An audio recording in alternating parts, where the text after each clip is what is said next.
Good evening, everyone. Hello. How's everyone doing? Guess what today is? Today is update day. Okay, yes, the sulfur cubed, whatever the sulfur update drop has been around for a little while. And actually, you have been able to access sulfur cubes and stuff inside of Skyblock Infinite for a while now. But the thing is Trog finally managed to figure out an issue which was having problems with the generation of the Sulfur Caves Island, and they have just figured that out to finish that today, and it's now working properly on the data pack. So if you're interested in playing Skyblock Infinite, the data pack is now updated so that we no longer have to worry about the Sulfur Island not spawning. Band nerds! GG's, 4.5 years as my mod. Thank you. 4.5 years. That is, and I really appreciate your service. Can we all just get some love and hearts in the chat for Bannerds? Because he deserves it. He's amazing. He's wonderful. Also, if you're watching on YouTube, please do consider giving the stream a thumbs up. If you're watching back to VOD, thumbs up helps out as well. And if you want to catch more stuff, please do subscribe. I know I have not been posting videos for a while. I know I did say I was going to try and get a video out this weekend. Life and stuff got made hard to get the video finished. So I am going to do my best to try and get it out next week. However, I have actually taken a second and actually looked at my calendar, and I think doing a video next week will actually work out very, very well for video scheduling. So I'm gonna take I think next week I'm gonna sit down, work hard, and try and get a bunch of stuff recorded, so I've got some stuff done and ready to go in advance as well. So I know I've said this before. But I think I'm going to ask some of my creator friends to hound me about it and make sure that I get into the habit this week of doing the video stuff. Because if I get into the habit, that'll be easier. And that makes all the difference. Anyway, who is around today? Chrono Mate GG's I'm getting first. Queen, Ixaid, Nala, Chicken Man, Gilded Ripple, Samuel, good to see you all. And Ixaid GG's on the 25 stream streak. What's it like to have a social life? Mine is null and void for reasons. Well, I suppose a lot of my social life is online, kind of. Some of it's offline. I think this week was kind of taken up by stuff online and stuff. I think, actually, I was surprised at how little time I had to do things yesterday and on Thursday. Because Thursday, I was meeting with lawyer about the new apartment, and that took a lot longer than I expected. And then the other one was yesterday I was playing for a wedding, and I forgot that there was travel time involved and stuff like that. So, yeah, just didn't realize that my time was going to be so taken up. Okay, let's get into the game. And yeah, so I was debating whether to do this. Hi, Cyberbees, good to see you. I was debating whether to do this sooner rather than later rather than sooner. Genuinely, I was planning on maybe holding off on doing this little expedition a little bit later. But since Trog has now gone to the trouble of figuring out how to get the Sulfur Island working again, I figured, you know what, I might as well just go. Time to hire a decorator or do some of it myself. I might do. I think I'll get some of it done myself. Using Jack to distract me from lore bricks. Oh, where are the lore bricks coming from? Are they from the flight? Are they from Cryptid? Oh, no, Cryptids is on tonight as well. No, Cryptid, it's not. No, Not Quite Human is on tonight, excuse me. They do Saturdays. So there's a bunch of stuff going on. The flight. Well, that is the one where they throw lots of bricks. Tell you what, while we're warming up stream, let me show you what I've been up to. So I did a little bit of like casual stuff today. That was a dude came by and visited me out by the flower forest. So I think we're going to be doing a bit of exploration today. Is it worth doing? So let me just check. I want to just make sure we got a storage area set up for our new blocks, because we're going to be have crimson. So we're going to do the new sulfur blocks and cinnabar blocks.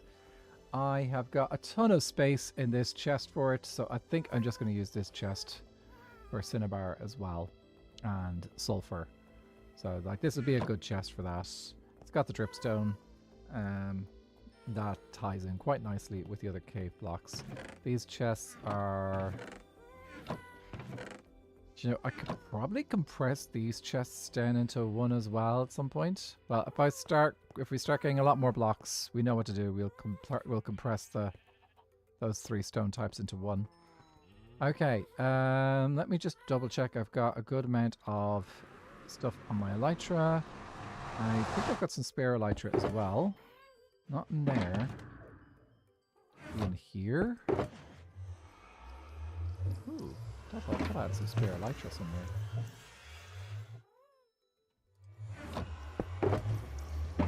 I just remembered where I had them. They're in one of these chests here. There we go. That is all the elytra I will ever need. Aha! And what I'll do is I'll just enchant them up just in case I need a spare one to go around. I definitely don't need all those. I could get rid of all those shovels and stuff easily. Okay, let's put you away.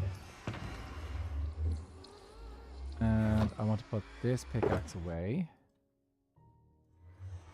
That is silk touch. That's not the correct enchantment. Okay, let's go grab some enchantments for this elytra. So I just have a spare one in case I need to switch elytra out while exploring. Looting, swift sneak, knockback, swift sneak, you don't do that. Mending, yes, and breaking is the other one I need. Not many books left. Okay, I need to buy some books. Thanks for the hydrate, Chaos. I will do so presently. Okay, I've got books, and I just need unbreaking. And I forgot I translated all these, so... this just I'll recognize it when I see it. Final thoughts. So, Kiera. Another ball of fish epitolas.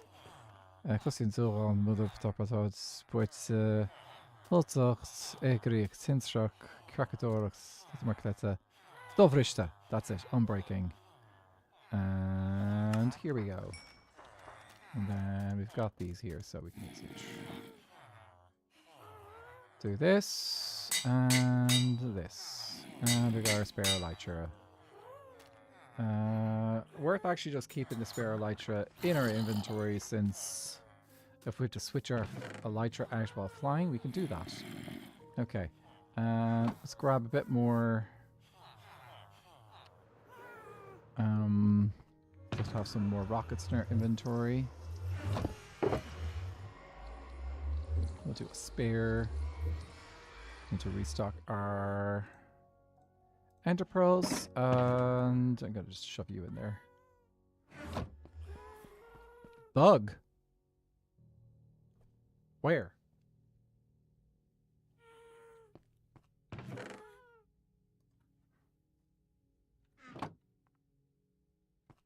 Huh?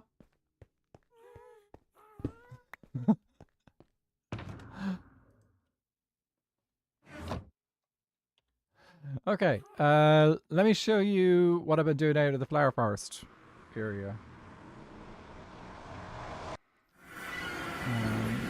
Then I'm going to do a quick look at the seed map to check and see if there is an idea where the sulfur caves would be. Because I've been doing a bit of stuff out here. Not a huge amount, but just a little bit of getting my sniffers working.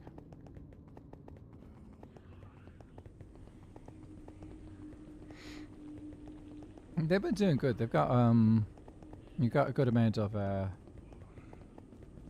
starting to get a good amount of the types of flowers that they create, which is nice to have.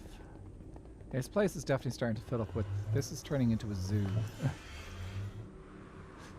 The amount of animals we've got out here is a lot. Okay. If we're really lucky, he will come down and just... Actually, I don't need him right now. I just need to go over here. So, we got more sniffers. They are working hard. What I've done is I have basically placed flowers in growing around the island. And yeah, so we've got 7 sniffers in here. If anyone wants to name one, feel free to... You're very welcome to name one, but it will cost you a little bit of channel points. There's a channel point redemption for naming stuff in my world. So yeah, you're very welcome to do that if you wish. But yeah, we've got a bunch of torch flowers and a bunch of pitcher pods in case we ever need any more. And of course, if I want a bunch of these flowers, I can just harvest them and then plant new ones. That's how I'm going to do this if I need the flowers at any point. Okay, which means we've got a good source of dye for cyan. Jade. Ooh, okay, we could do jade. And of course, I don't know if we've got name tags in here, but they are a lot cheaper than they used to be. It's just paper and... Any chance I got any in here? Nope. I am gonna grab a stack of name tags back home. Absolutely. Just a little bit. I just wish I'd thought about actually having some name tags in my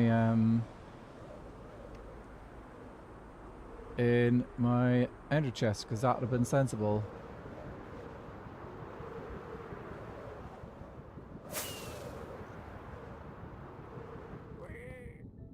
Whee! Okay. Here we go. Oh.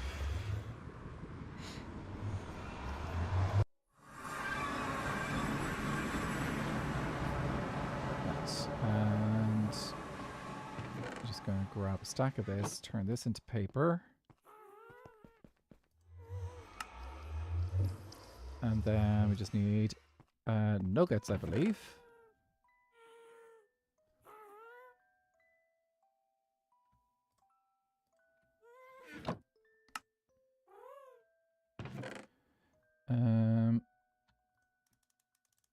Into 3.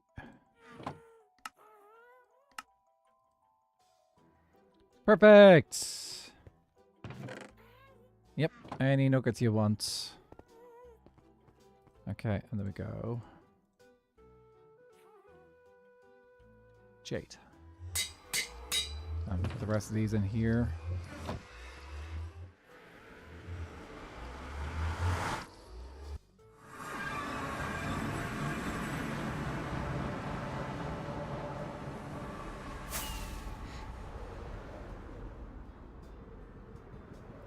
Cool. Okay, we will go over and name one of these lovely snippers Jades.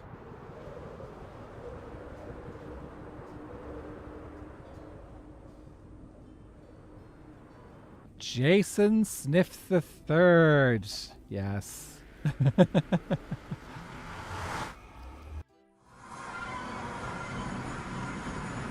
I'm glad I put those name tags in there. Okay. So Jason Sniff the Third. Okay, need to grab one of these.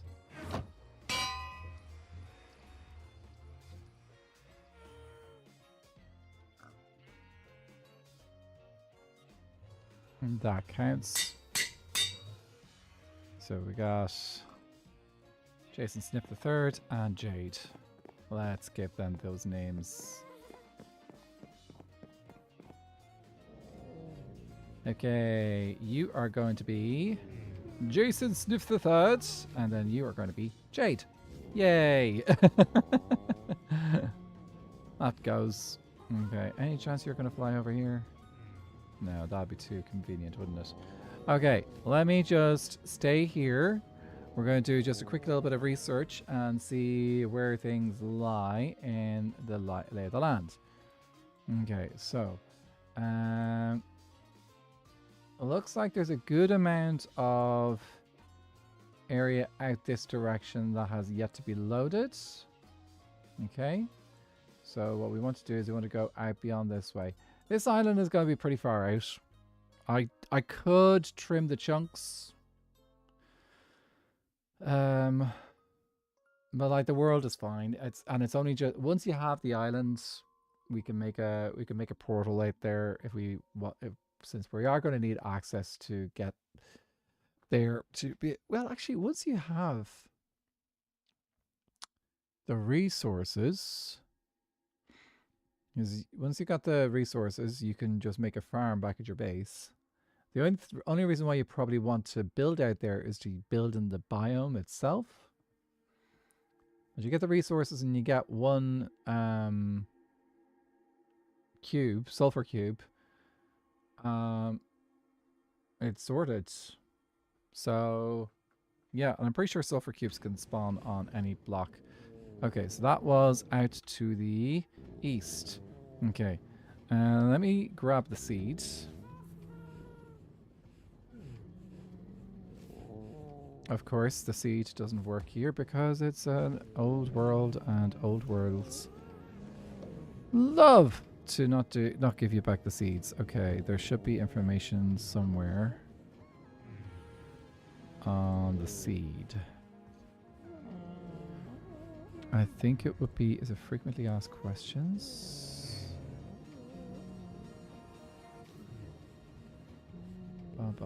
There it is. Okay. Yeah, found the seed.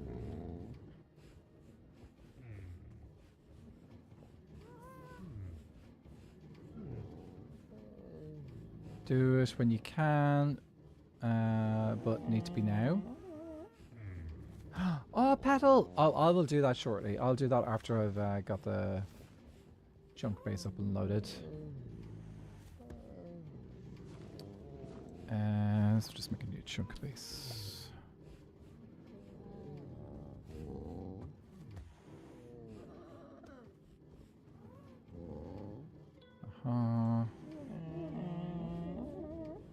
Okay, right, we do that in the center, and then deselect the things I don't want. Actually, we do spawn point. And then the main thing I'm looking for is highlighting the sulfur caves, and we want to put that down underground. Okay, so there should be a good amount of sulfur caves. Okay, let's go name petal. Okay.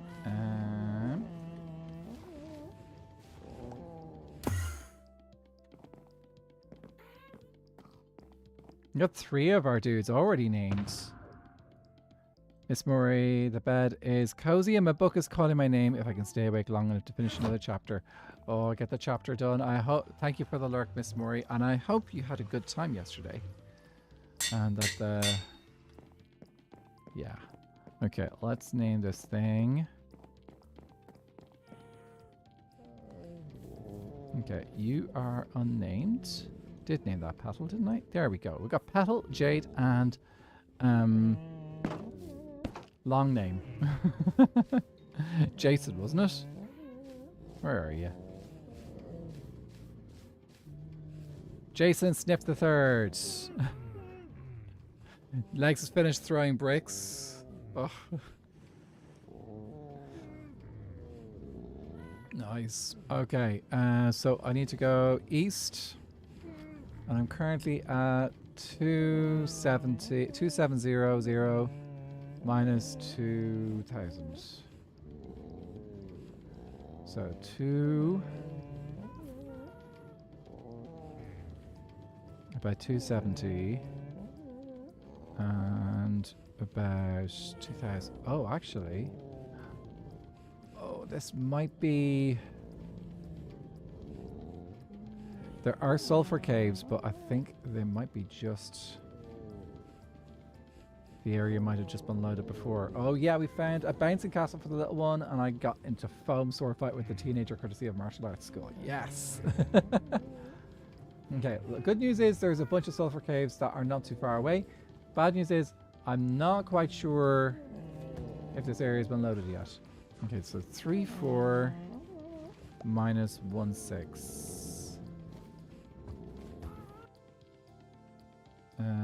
3, 4, minus 1, 6. Okay, that area has been loaded. If I go direct, is that area? It's hard to see here. It's all dark. Is this dark because of nighttime, or is it just dark? Oh, don't. This is going to suck up my bed, isn't it? Okay. There we go. We'll sleep there.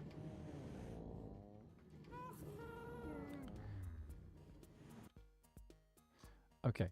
That seems a bit brighter. If I go south, this area has been unloaded. 276 minus 88. 276 minus 88 is a swamp. Okay. Yeah, that's not going to work.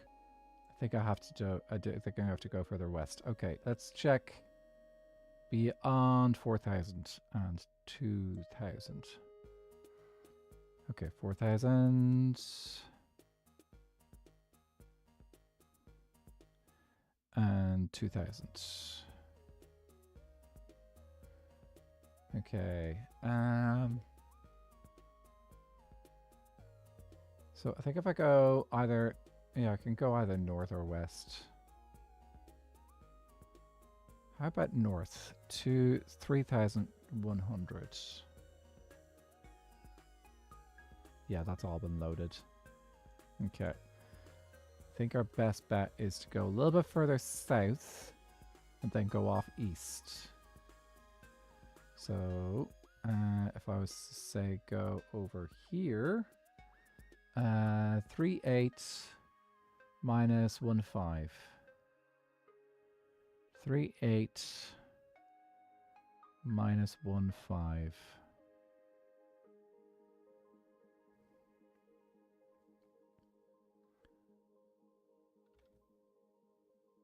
Okay, I'm gonna go down to this dude here and then head east. And I'm pretty sure if I head east from there, I should come across some sulfur caves.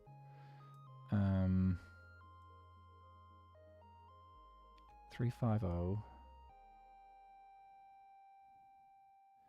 Alternatively, I could just go straight south. Has this been unloaded? 1,5 minus 1,5. No, that's been loaded. But minus 500. This area has been unloaded. Okay, I could go just straight south, and that way it'll be closer. So 3,500.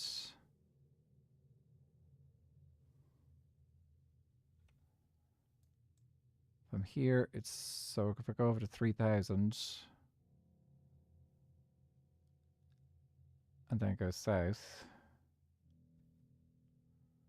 3,000.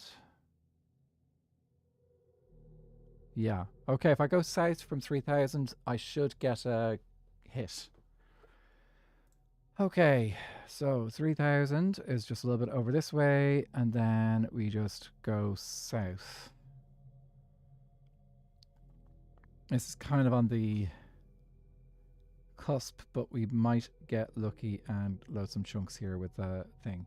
I'm also going to make sure that I am going to stay down at a low Y level. So say in and around Y0 or maybe, yeah, because like these caves tend to generate fairly low in the world. So we're going to... Is it worth doing a happy gas for this? We're going to be flying and trying our best not to go too fast. I need everyone to keep their eyes open for me because we're trying to keep an eye open for a little island that will just generate. And it's probably no bigger than like about a 4x4. It's going to be small. Okay, Lady Lorax, how's it going? GG's in the 5-stream streak. Woo! How are you doing? We are going to go find ourselves a Sulfur Island today. Actually, I'm going to be sensible and I'm going to grab some blocks as well because then we can actually build out an area and maybe, just maybe, convince a Sulfur Cube to spawn. Okay, let's see. We should have a bunch of blocks we can use here. Yeah, I might as well use some pale oak. Is that okay, Gerald? You're okay with me using pale oak. I'll do that. I have a spare crafting bench in there as well anyway. So, let's go. You're here for about 10 minutes. 10 minutes is awesome. Be lovely to have you around longer. But you know what? That's perfectly okay. If you can only be here for 10 minutes, that's 10 minutes that you've managed to make it here for instead of no minutes. Okay, so I want to go over this direction till I get about to 3,000. I know I don't have my coordinates visible on stream because my lovely face is covering them up. But that's okay. A late work day. Oh, that sucks. Well, at least I hope that work is treating you okay. Right, let's go. So over to this direction. So we go over to 3,000 and then we go south. Yeah, that's south there. It's going quickly. Well, that's hopefully a good thing.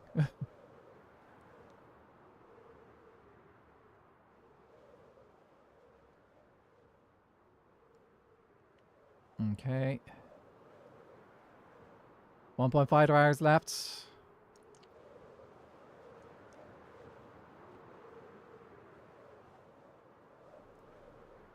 Okay. You're back at 4 a.m.? Oh, that's early.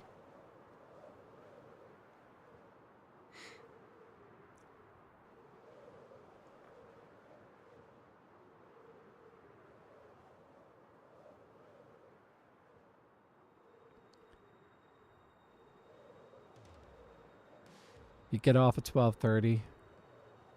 4 a.m. to 12:30 is...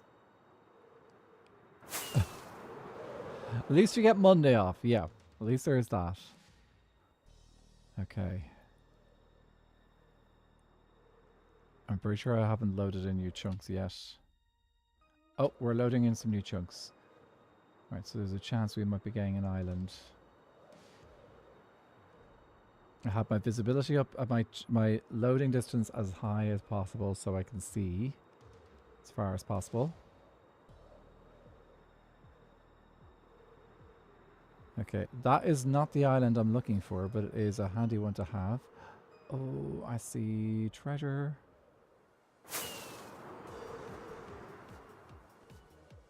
And a witch hut. Okay. I'm just going to go grab this buried treasure. Not so buried treasure. Oh, look at that. That's what we're looking for.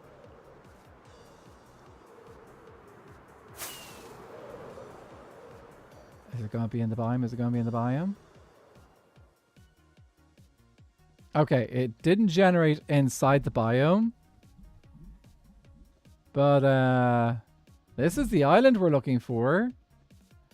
This is very high up. Let me see. Didn't I see a ship down there somewhere? Also, this is the single piece of redstone ore block you can get in Skyblock Infinite. Sunday tend to go crazy quickly for me because of the early starts. I'd say so. Oh yeah, this is a little detail I put in. So yeah, very precious. Just like there's a couple of other islands which generate with a single block of ore in them. So yeah, this is something that I did. I helped design this. Okay, so in reality, we only need the spike. Okay. But I would like to see if we can find the actual cave biome. Okay. Do I do free cam or do I? You know, we'll go down here and see if there is.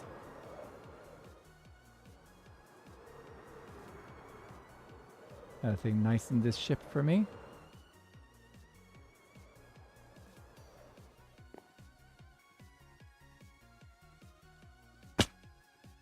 Yeah. What do you have? Nada that I want. Is there another chest in this ship? Aha! There's a buried treasure map. I wonder where that buried treasure map leads to. I'll take that. I'll take those. Oh, and the feathers as well. We don't really have many feathers. So I don't have a chicken farm. I just have chickens. I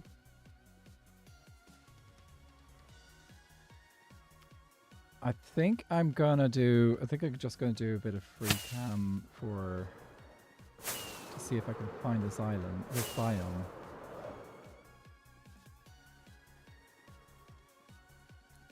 Okay, we could go for the crazy thing. Okay, let me see. It was. I think there is a random for biome borders. Okay, free cam. We got plains.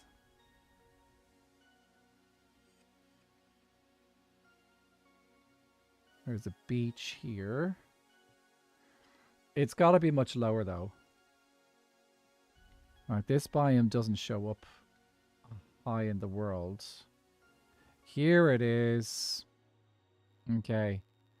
So this here is all sulfur caves. There's a little bit. I'll mention to Trog that the island didn't actually generate inside the sulfur caves. Did it? Is there sulfur caves directly below it though? Yes. Okay. So it did actually generate above the caves itself. Okay. So that's good. Out of curiosity, is this inside the caves? Because if it is... Yeah, okay, that's going to be an easy place to make a platform to try and get a sulfur cube. Okay, and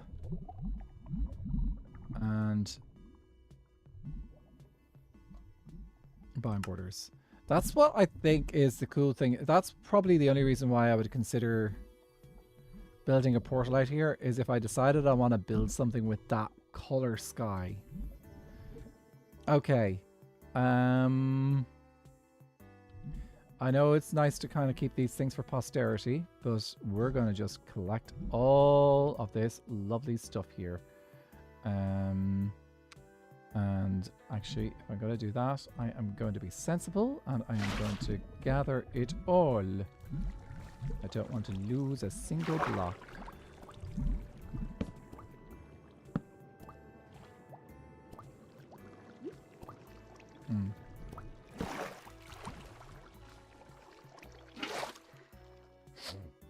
And we take this. Okay, that's tricky. Okay, I have to fill this in.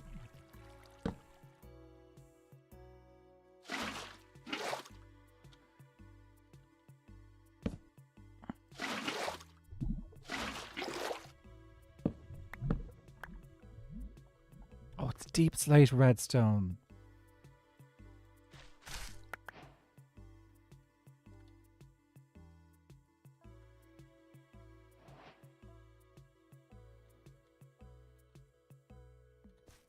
Okay, place you there.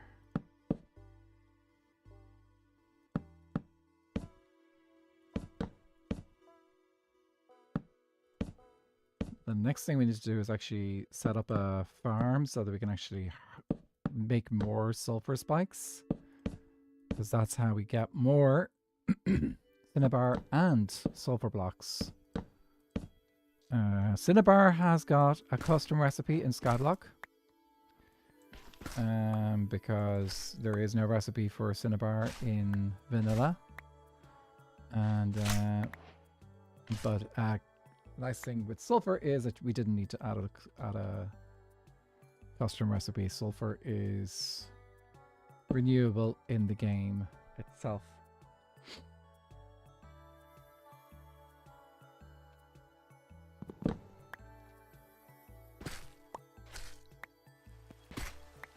Oh, that's wonderful. It starts raining as soon as I slept. Which means I'm gonna have rain all night.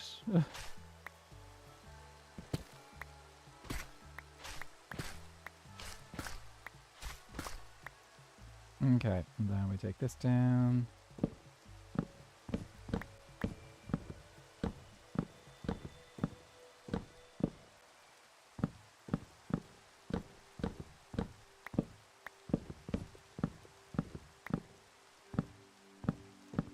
I need to build an island out to the Pale Garden as well, because there I actually do need to farm stuff. If I want things like the Eye Blossom and stuff, the only way to get Eye Blossom is to farm them in the Pale Garden biome. Okay, I am pretty sure. Hang on a second. I'm pretty sure sulfur cubes will just spawn on any block in a sulfur caves biome. So we're down at Y8, which is not ideal. We would want to actually, preferably we want to be lower. But we should only need to build a platform out. We're not loading any other mobs. And then sulfur cube should just spawn naturally in the biome. Someone's going to turn around and say, oh no, actually you need to use... they will only spawn on certain blocks. But hopefully nobody turns around and points that out to me.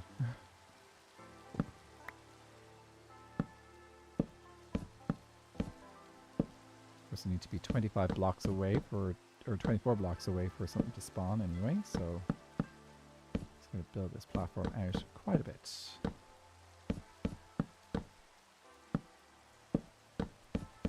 I suspect I'm going to be waiting a while. If I want insta spawn, I would bring it all the way down to the bottom of the world.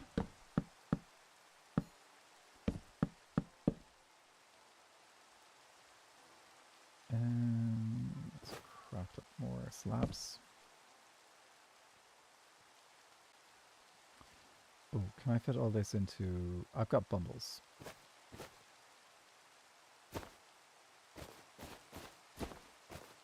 Perfect. I might as well throw you in there as well.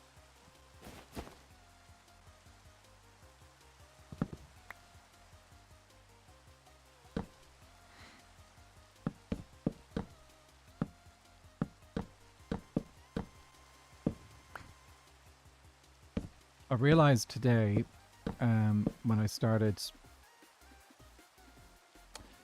Okay, they're spawning inside the geode. So I just saw one fall to his death. I'm gonna need a water source though.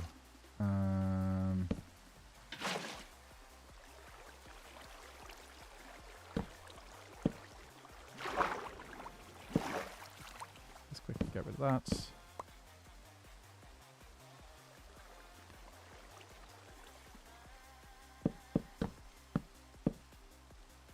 If I'm... Oh, there we go. Don't jump into the void. Don't jump into the void. No.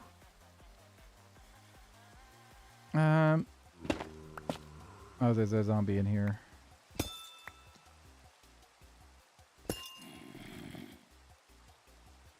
Hopefully it's just a zombie. No, the other one's jumped into the void as well. Okay. Ah, well. Okay. If we're quick enough, we might catch one. before it hops off into the void.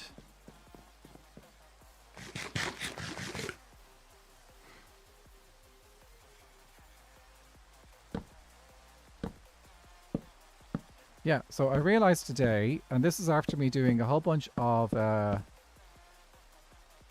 work recently on expanding my storage and preparing it for the Dappled Forest update.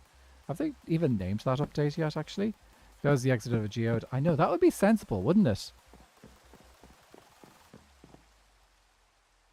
Don't do it, don't do it, don't.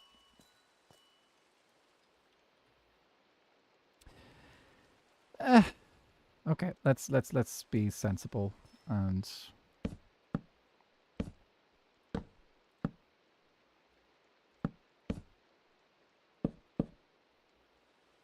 do a bit of this at least. So they're less likely to jump out.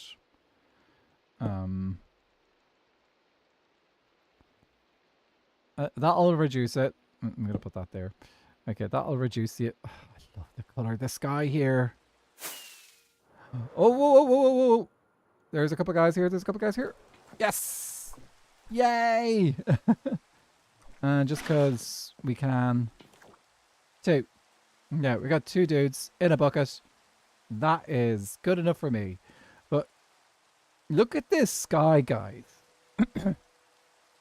Imagine building with this atmosphere in the background. Stellar! How's it going? How's it cubing? We have just got ourselves some cubes. We got some cubes in a bucket.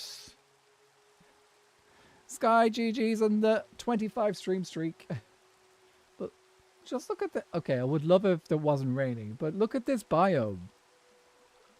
The sky color is so cool. Also, do I have I think I've got vignette on. Video settings. Can I turn off vignette?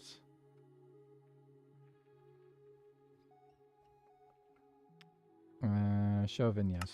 Apply. No, I don't really do the vignette. This is reminding me I need to remake my Sulfur cube skin. Dang. Do it. Okay. Which way is home? That'll be... west. Okay, great. Nice and easy. So we go west, where they say you are. Oh, I just built a runway for myself to go west.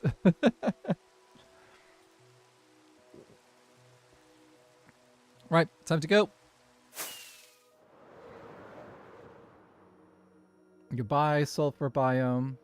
You're beautiful. Oh, I was curious about... I was also going to pop by to do this buried treasure.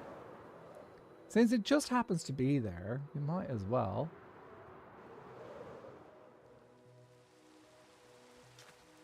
Because these things sometimes have diamonds. Not this time. Do I want any of this stuff? I'll take the emeralds. Don't need the prismarine, because I've got a good farm for that. I'll take the Heart of the Sea. There we go. I'll do. To be fair, I need to remake basically all my skins since 1, updated my base skin design by cleaning it up, and 2, started using animated eyes. The animated eyes do take over a bit. They do, don't they? It's a... I remember, was it last season? Last season of Skyblock Kingdoms was when I finally got some animated eyes incorporated into my skin. Because, well, everyone was about a good portion of the server were doing animated eyes, and I was like, okay, right, well, since you guys all seem to be animating your eyes, I'll animate my eyes so that you guys can have animated eyes when you look at me.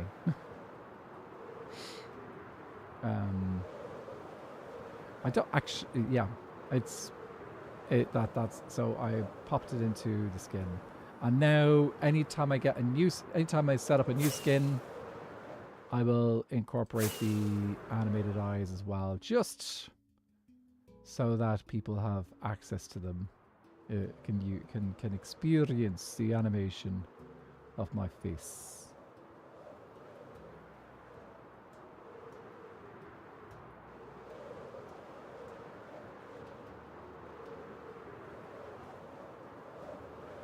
So many trial chambers. Oh, and we just need to go a little bit south. That's north. South.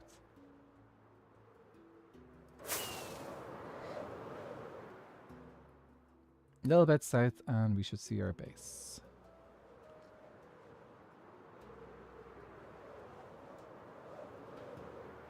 There she goes. Okay, I think what we're going to start doing today is we should make a potentially proper dripstone farm slash sulfur spikes sulfur spikes farm. Sulfur spikes probably more so than dripstone. Well, actually, dripstone's useful for lava, isn't it? Okay, so this has been our kind of like a temporary location for our dripstone. And I don't really have enough sulfur spikes left to put into my sorting system yet. So I just want to quickly check the details on sulfur spikes because I need to know how to duplicate them. Sulfur spikes, how do they grow? Stalactites which push downward grow over time when attached from underneath sulfur. Can serve as a falling projectile. Okay, so you must put them underneath sulfur. And if they're underneath sulfur, they will grow. Okay. I should also probably make a skulk skin in honor of Minecraft Dungeons 2 coming out. I should stop thinking of things I need to make. No! Be creative! Be creative! Creativity's good. It's good to be creative and then you can have fun with it. Okay. Let's put this poke in here. Amethyst over here. So yeah, no, be creative. It's good for you. I don't... Oh, I put this in here. Okay. And like, if you run out of time for something, that's okay. Just... You can get back to it later. It's the beauty of it. Don't have to finish everything right now. I'm just not currently productive enough and don't want to give myself too much of a backlog. That's fair.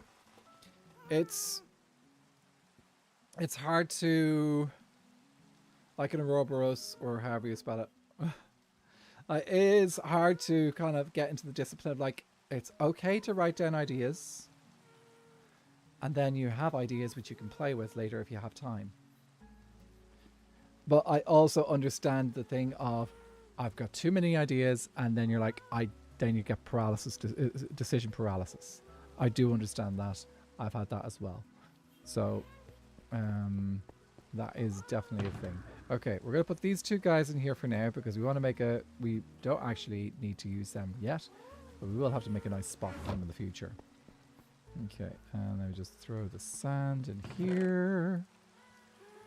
Okay, maybe we throw it in here. And that is going to be our bundle of cool things. So I'm going to put this in here with my other collection of ore blocks. So these are two other ore blocks that are unique. You can only get these once in Skyblock Kingdoms.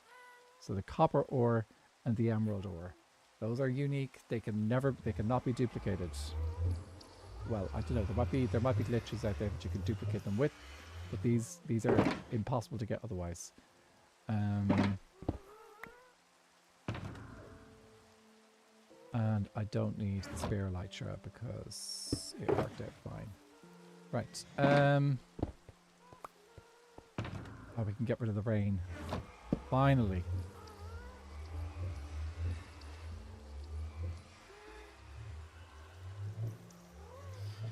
Okay, right, so what I want to do is we're going to head over to the big farming district, which is over here. And over here we have several farms, big tray farms. And the big one is the ice tray. We also have a powdered snow farm there. And then there's also a little snow golem there, which you can make snowballs with and stuff, and snow blocks. And then down here we have a clay tray. So this is a clay tray. And just let me double check one thing.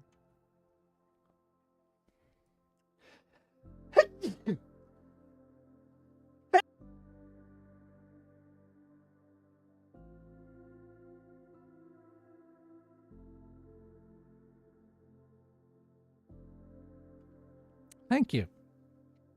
Thought I got that in time. I just want to quickly check one thing over here. So there's something in my head that's got me thinking. Okay. I know there has to be water on top of the block, but does it have to be a dripstone block for pointed dripstone to go? Pointed dripstone. Point downward, grow over time under certain conditions. So, grow over time under certain conditions. That did not explain the thing.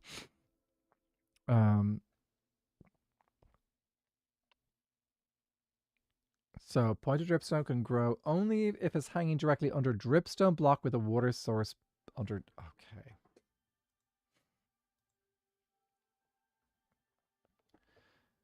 So, yeah, what I'm hearing is I should replace this with dripstone block.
Nope, I forgot to unmute. That's what happened. All right, let me say that again. So currently, this is just creating clay. But I don't think I need the entire thing for creating clay. It's like big and it's huge. I could easily just do half the size. So what I think I'm going to do is I'm going to come in here. We're going to build a lower level underneath this here. So we're going to build a giant tray underneath this here. And then we will replace the blocks here with dripstone blocks. Will be frustrating because I'm going to have to collect all the dripstone and replace it. And then on the back half, we're going to replace the blocks with sulfur cubes. Sulfur blocks. I think that is... Yeah. One thing I'm conscious there is I don't actually have many sulfur blocks yet. So...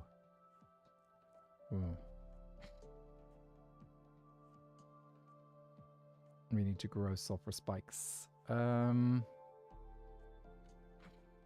So I think what we do is we should make a temporary sulfur spike farm.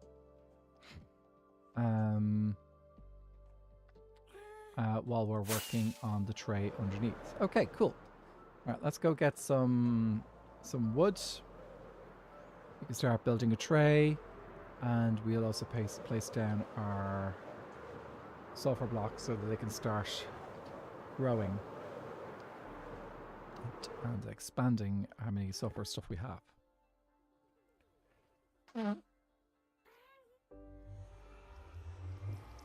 Okay. How are we doing? Plenty. We'll use a ton of this stuff. We'll turn it into slabs.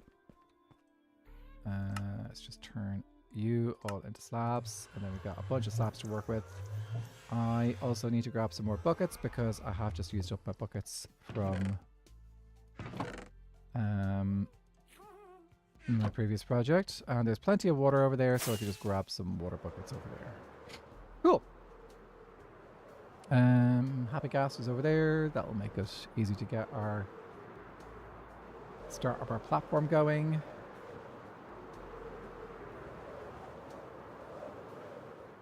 Okay.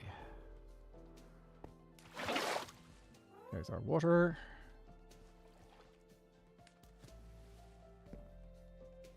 Now, where is that happy guest? Oh, he's in perfect position behind me. You were anticipating. That is wonderful. Speaking of growing sulfur, I laugh whenever I think about that snapshot where there wasn't a limit to sulfur spike growth, so there were screenshots of sulfur caves just walled off from overgrowth. Oh, that sounds incredible. Okay. Let us just do this. So for now, here, 2, 3, 4, 5, 6, 7, 8, 9, 10. That'll be plenty of room for growth. And then we do that.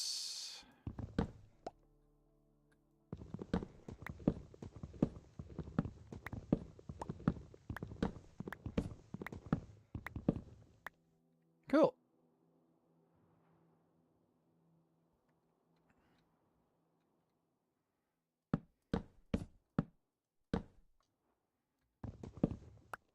Just gonna make a mini platform here, and then off we go.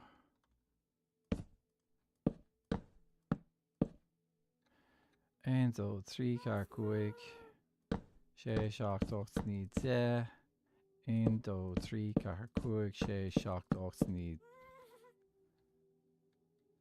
En do 3 carcoig.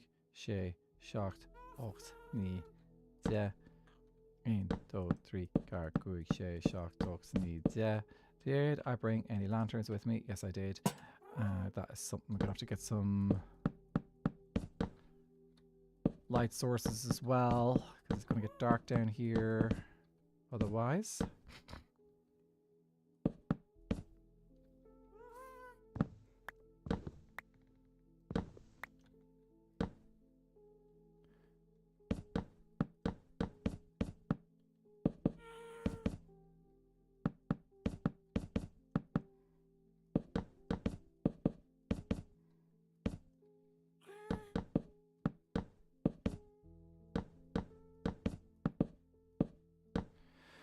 Okay, let me go back and grab some frog lights. Yeah, they'll work.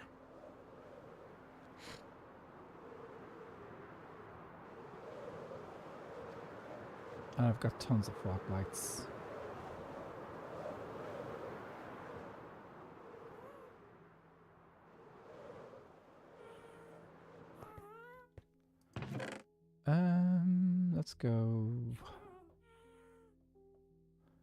Let's go ochre. No, verdant, whatever this is called.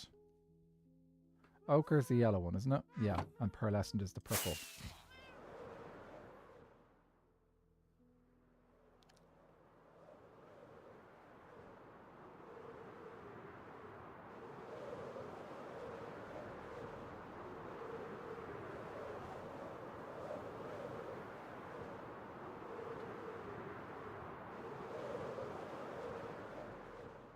Oh, how did I miss you? Cool. Okay. Looks like there isn't really a pattern to my lighting above, since I think I lit it up a bit differently. I think I lit it from the ceiling.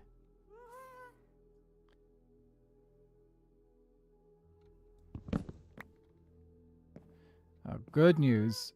The happy gas can fit in this space, which means I can reach the ceiling easily enough. Okay.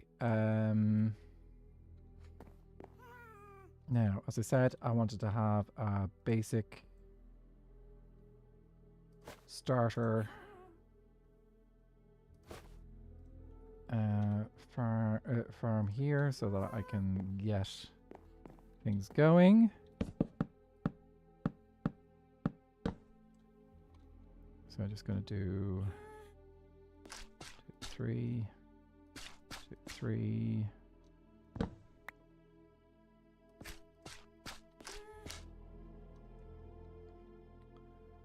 That should start producing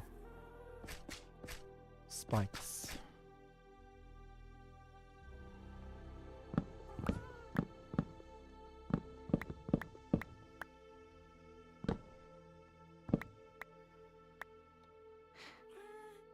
Easily enough. Yep. I might just do that with the back half of the thing. I won't. There's no need for me to actually replace the back half with blocks. I just need to place down a sulfur spike farm here. Okay. Just so I feel like I got some order to this, I'm gonna add in lighting here, and we're gonna go every, say, 9 blocks. 1, 2, 3, 4, 5, 6, 7, 8, 9. Yeah, that works. And we could do the other 9 the other way as well. So the other 9 would be back here. And that works. Okay, cool. All right, so let me just bring this all the way down to the end here. So 1, 2, 3, 4, 5, 6, 7, 8, 9. 1, 2, 3, 4, 5, 6, 7, 8, 9.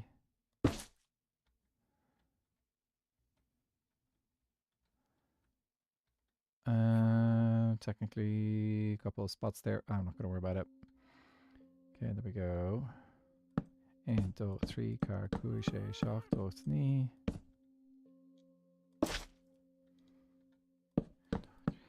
4, 5, 6, 7, 8, 9. 1, 2, 3, 4, 5, 6, 7, 8, 9. Okay, let me just fill this in, and yeah.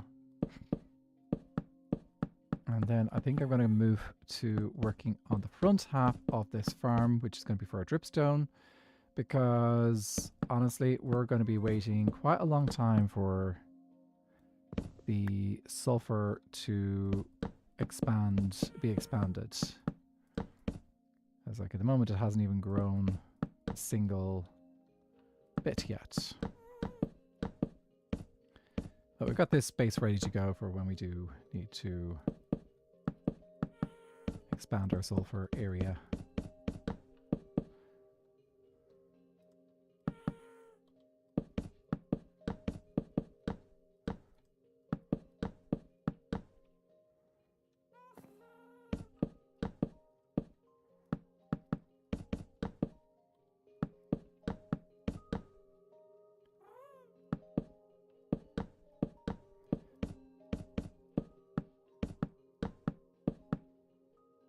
Keep looking over, hoping that it has dropped some sulfur and grown, but it hasn't yet. Please, please. I'm not sure. I'm pretty sure sulfur grows at the same rate as dripstone, so we're going to be waiting a while. Those first couple of when you've only got like 5, when you've only got 5 spikes growing, it's slow going. What part of sulfur cube do you think is the equivalent to its mitochondria? Oh, that is interesting. So if we were to describe a sulfur, so a sulfur cube could be a single-celled organism. It could be just a massive single cell.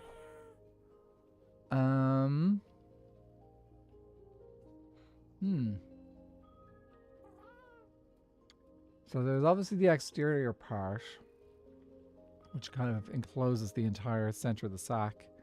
I don't think we see its mitochondria. Because it doesn't really have, like, yeah. What could be the equivalent? Maybe where the mouth or the eyes are? Might not have real eyes.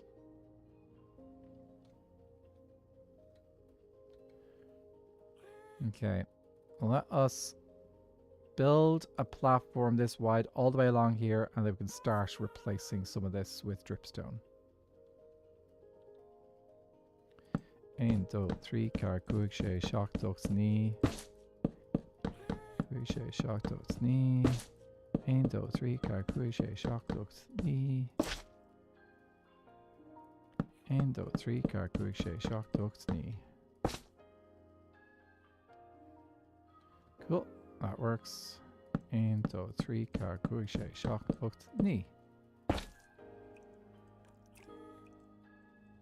And need to craft more.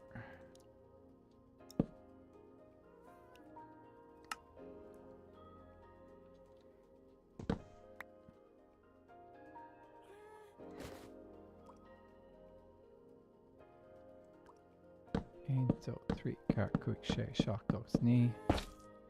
3 car cuig sé seachtocht ní. 1, 2, 3 car cuig sé seachtocht ní. 1, 2, 3 car cuig sé seachtocht ní. Hey, cool. Let's fill this in.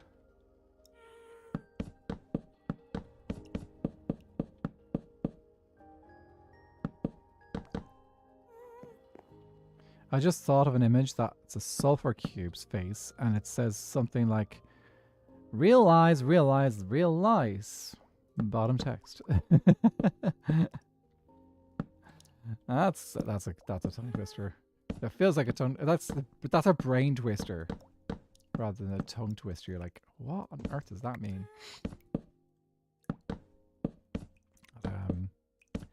I think also probably the argument for the sulfur cube having mitochondria as the location where the eyes are is that majority of the cell can absorb other objects.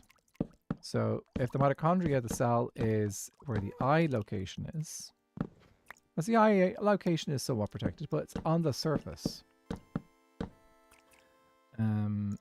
Compared to when the sulfur cube absorbs something else into its body, it generally is completely filled with the other object, with the other items. So that means that it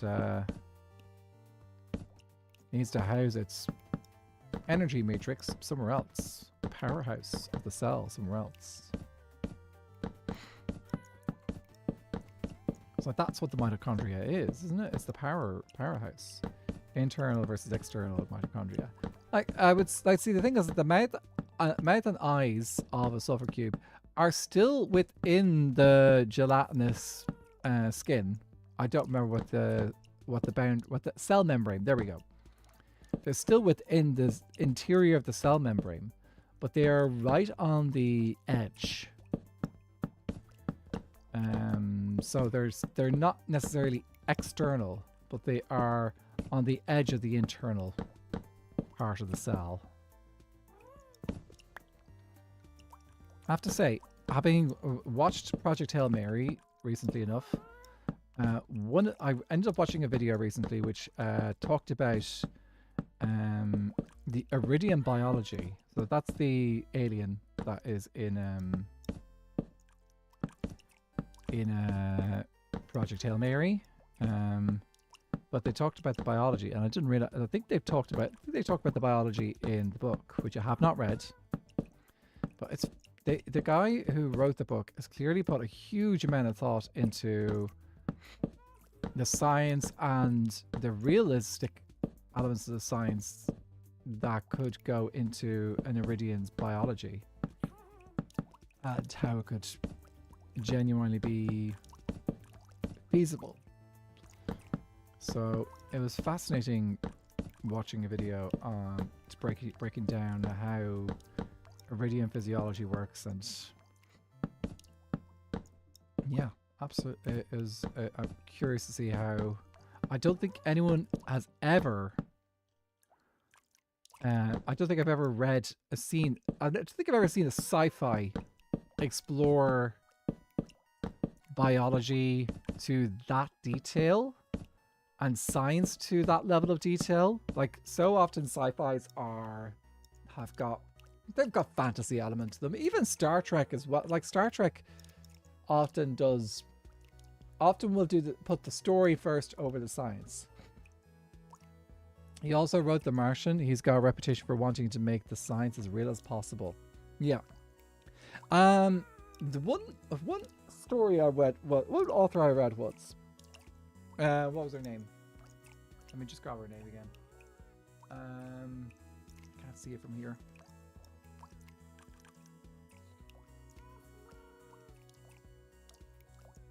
Okay. N.K. Jemisin.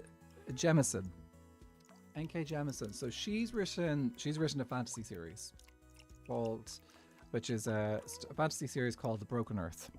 Really enjoyable series. However, there was a foreword or something that I read, and she had attended a series of lectures or something, which encouraged science fiction writers to try to be as realistic about their science as possible. It's fantasy. And the argument was that people were reading these books and taking them as fact. It's fantasy. In fantasy, you don't need to be realistic about your science. And if someone takes it to their brain that, oh yeah, fantasy is these ideas are real, it's like, no, it's fantasy. It's fantasy. Science, it's like it's good to have a good solid foundation for the magic system or the science system that you use in your fantasy series, but it's still make believe. The guys in here where basically magic is something that people can harness and use as a form of energy and to get it to do things. Awesome idea, but it's still fantasy. You don't need to justify things to the same level. It's a good hard. Now I will say, it was a good hard magic system. She put a huge amount of thought into it, and she tied it in a lot with a fantastical way of how the Earth could work, but giving the impression that this story could be set thousands of years in the future. But yeah, I when it comes to fantasy, I'm like, fantasy does not have to be scientific. It should have a good solid foundation behind it, but it doesn't need to be scientific. Okay. I want you to grow. Come on, I'm pretty sure I've met the conditions. Let me just double check. Sulfur spike. Obtaining. Obtaining post generation. A sulfur spike can only grow if it's hanging directly under a sulfur block. If it grows downward, forming a stalactite to the maximum length of 3 blocks. Sorry. A sulfur spike can only grow if it's directly under a sulfur block. It grows downward, forming a stalactite with a maximum length of 3 blocks. In addition, if there is a block with a full solid top surface less than 11 blocks below the tip of the stalactite, a stalagmite can grow on that block towards the stalactite. This does not occur if the stalactite is 3 or more blocks long. Neither stalactites nor stalagmites can grow if their tips are waterlogged. Average of 5 in-game days, more precisely every time the tip of a stalactite which is in a random tick. So, I don't think I made it 11 blocks high. Let me double check. How high did I go? 1, 2, 3, 4, 5, 6, 7, 8, 9. That's not too high. But it did just say that there's a good chance I'll have to wait 5 in-game days for one of these things to grow. Britain works with the good / well thought out rules for the world, allow me to be more pleasantly suspend disbelief. I agree. I like a world that's well thought out. And I only ever really have concerns if the world is if they're kind of like just like there's no real strength to there's no real strong rules, which is there's one author that I do not like talking about. There's one author I do not like talking about, but she does it. She does it. She's done it. She likes to think she's got strong rules, but then she breaks them. She likes to break them sometimes. Yeah. Yeah, we're not going to talk about her because that's one writer we do not talk about. Not without good reason.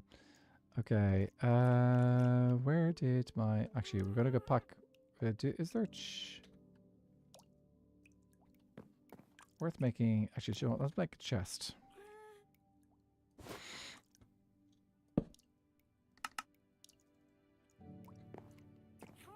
And we can have a temporary chest with these items here ready for us to build with. Okay. Let me pop back over. We're going to grab a bunch of bunch of dripstone blocks so that we can start making a nice farm there for dripstone as well. And then we can get rid of the old dripstone farm over here.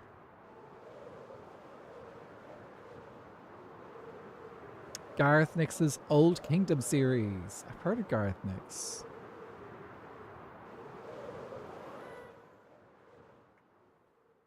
Let's see, how much of the stuff do I have? Oh, I've got 6.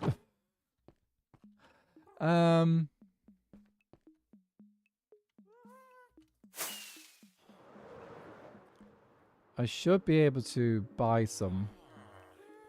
No.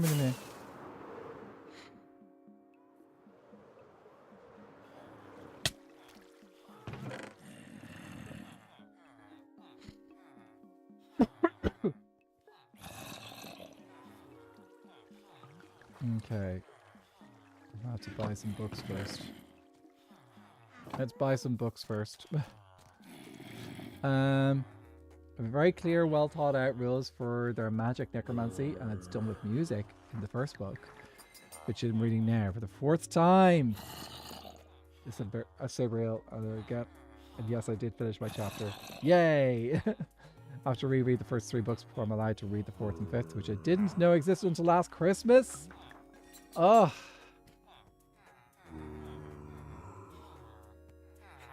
Yeah. So I am currently doing a reread of The Wheel of Time. I do enjoy the series. I think it's a good series. And I think probably the thing about The Wheel of Time as a series, if you're looking for a series to see where someone is properly done detail, he's got so many details in his books, so many characters in his books,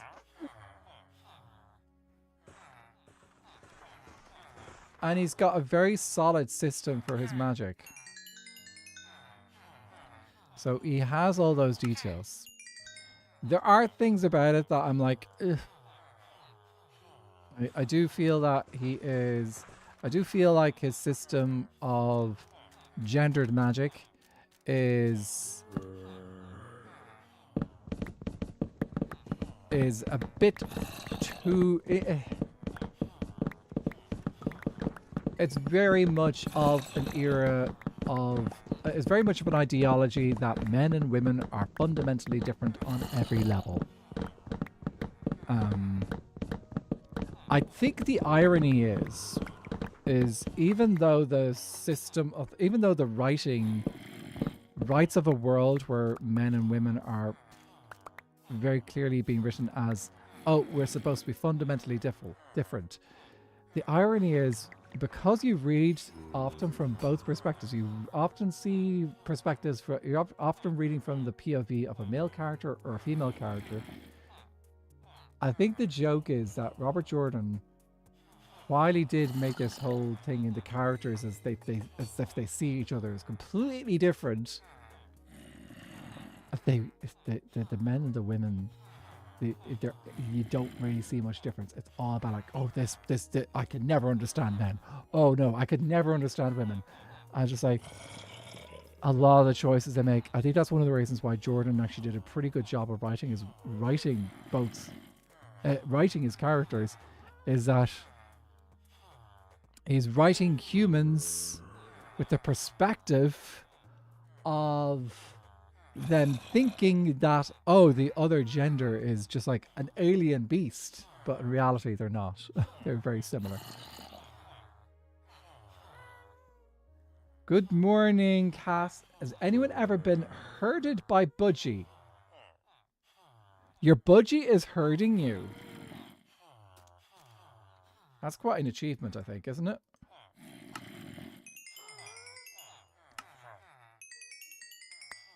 Better do what your Budgie says then.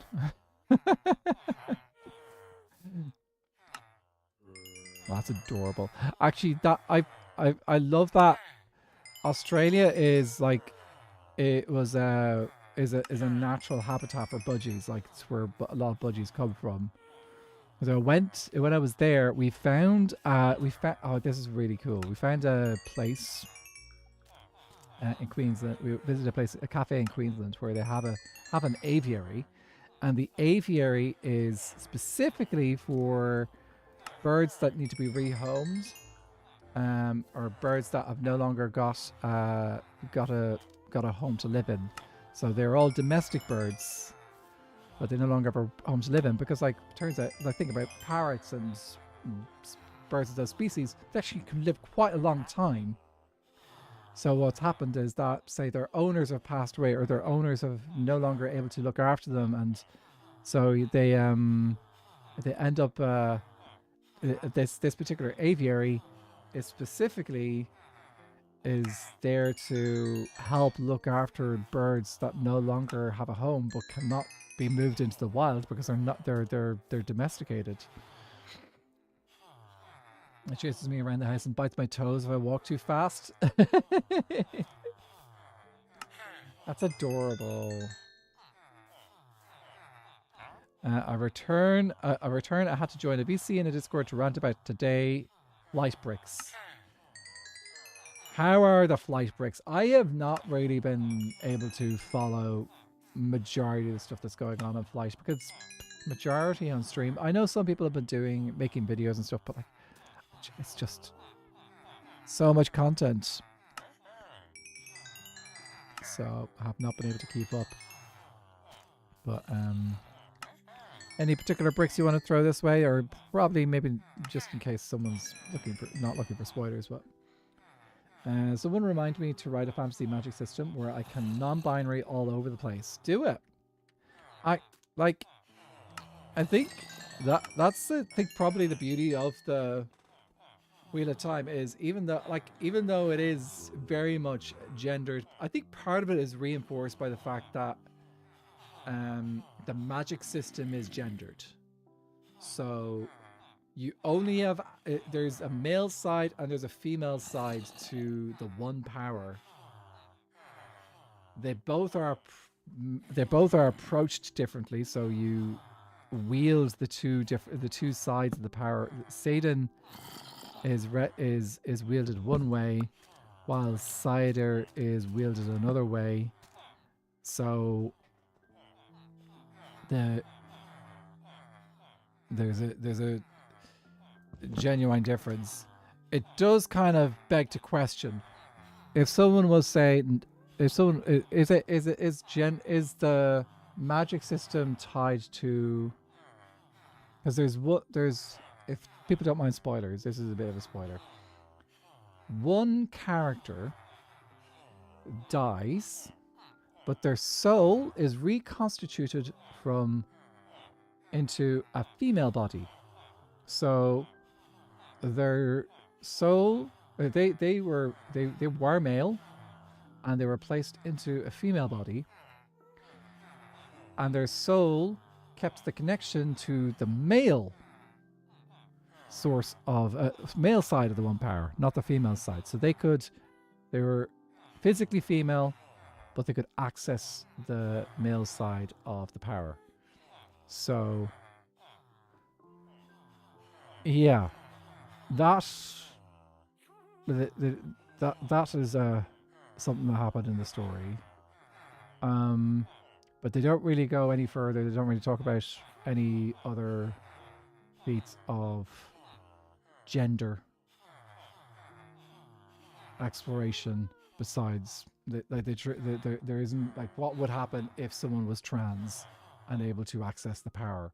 Would they have access to, would they connect with the male half, or would they connect with the female half? That would be something that'd be interesting to explore. But of course, Robert Jordan is dead, and he's not going to be writing it anymore.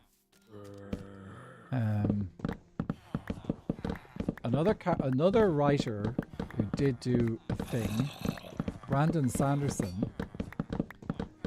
So Brandon Sanderson actually, he's got the Cosmere stories, and nice thing is he's actually put a lot of his stories, while they don't outright talk about like people from the queer community, there is occasional references, and there has been some minor characters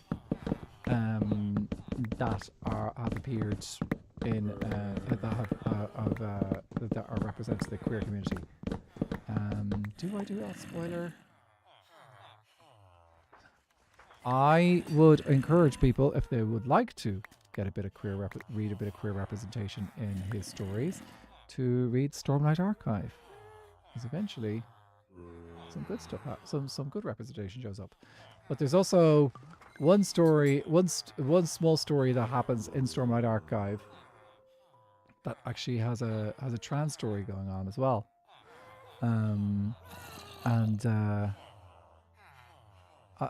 it is spoilers, but it's a nice thing to know. So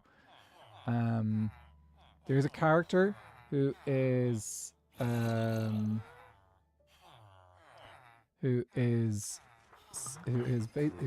basically trans, but in the book, in this world, there is no way for them to physically transition.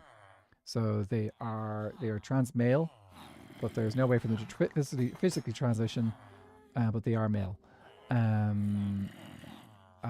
trans male, trans mask. Sorry, did I get that right? I think I got that right. Later in the story, in one of the other books, he briefly appears again, and due to him bonding with a magical being, he is able to transition using magic. So, which is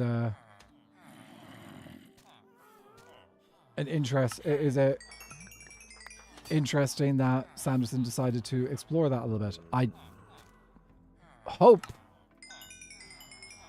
that he explores it sensitively, in the future. I hope he is able to. I know fantasy HRT, but I hope that he's able to explore this bit of story again in the future, expand on it a little bit in the future, because he's only halfway through the Stormlight Archive. He's only done the first 5 giant books, so he's got another 5 giant books to go through, and I'm hoping that he touches on this again. But I also hope that he talks to trans people about how to approach this story delicately and in a way that is affirming to the experience of being trans. So I hope that is something he does. So yeah, it is. I think it's cool that he is doing that.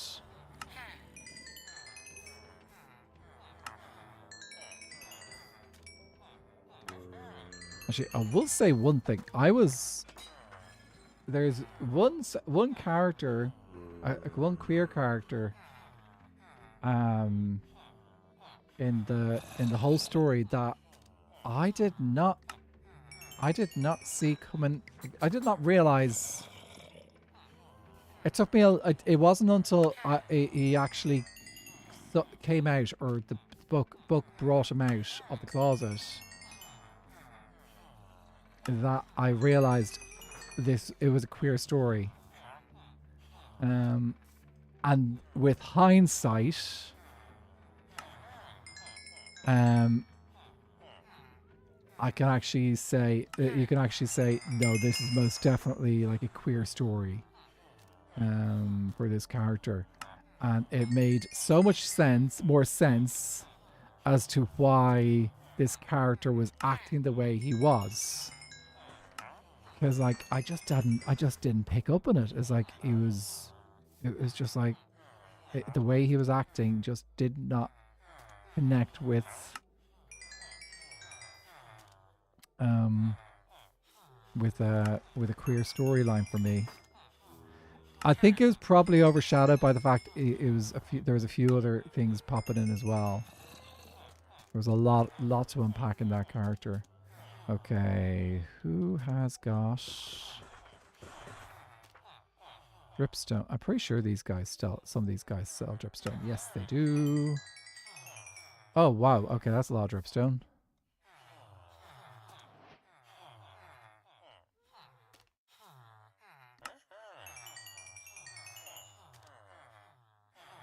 Okay, we're not going to be hurting for dripstone.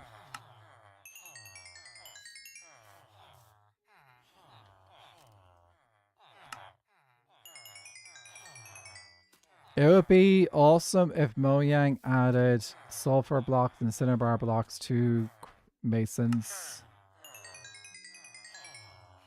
It would be such a beneficial block to have. I'm going to do one more trade.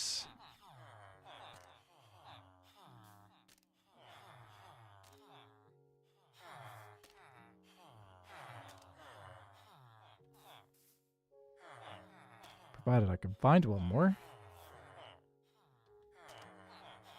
There we go. Alright, let's put the rest of these emeralds away, and then we need to go back over to the location where we can actually get some things going. Shazzle, how's it going? How's it going? Wonderful to see you. I'm just playing in a single player world today. How have you been?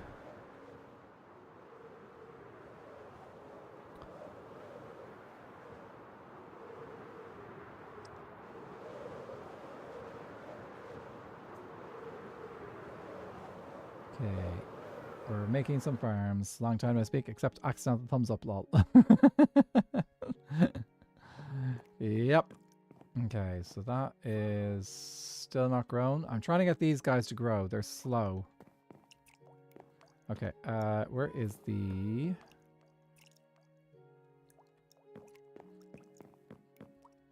Here we go. Grab you. Cleric trade would be cool since toxic materials. Yeah, I only have to see the correlation. Okay. Should be able to just remove these blocks and then switch them out for...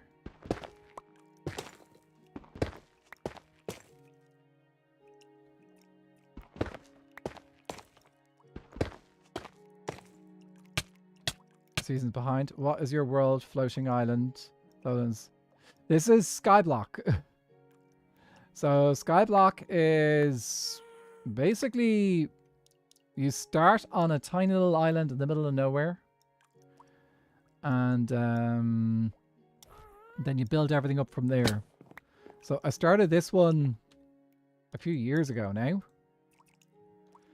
And I've been coming on and off it over these few years. So like I would do a couple of months and then I go, might be playing in something else. And yeah, so this is just a world I come back to when I feel like I want to play this world again. And I've lost my happy guest.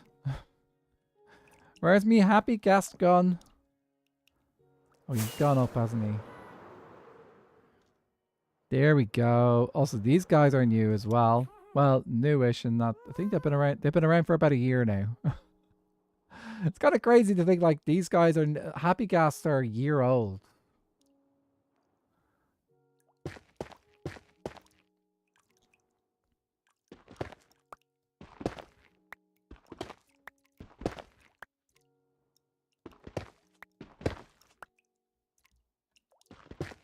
Like Minecraft has gotten very quick at adding new things because like you get they're now doing updates every 3-ish months. So 1, 2, 3, 4, 5, 6, 7, 8, 9, 10. I think one more.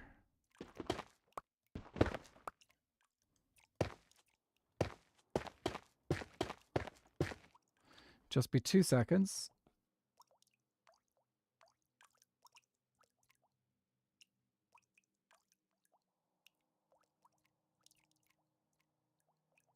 Okay, and now we're back. And Stellar seems to likes to make new you make new skins for every Minecraft drop. That's a lot of that's a lot of skins to make now.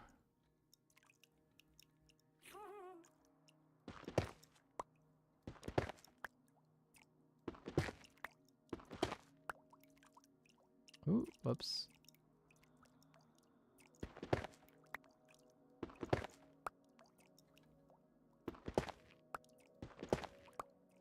Do you make skins based off of mobs, Stellar, or something just to do with the theme of the drop or something?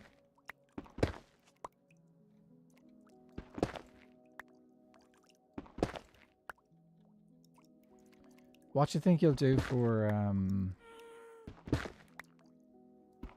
the poplar one, the dappled forest one? Since we're not just getting, we're also going to be getting a lot of colors and stuff for that one as well.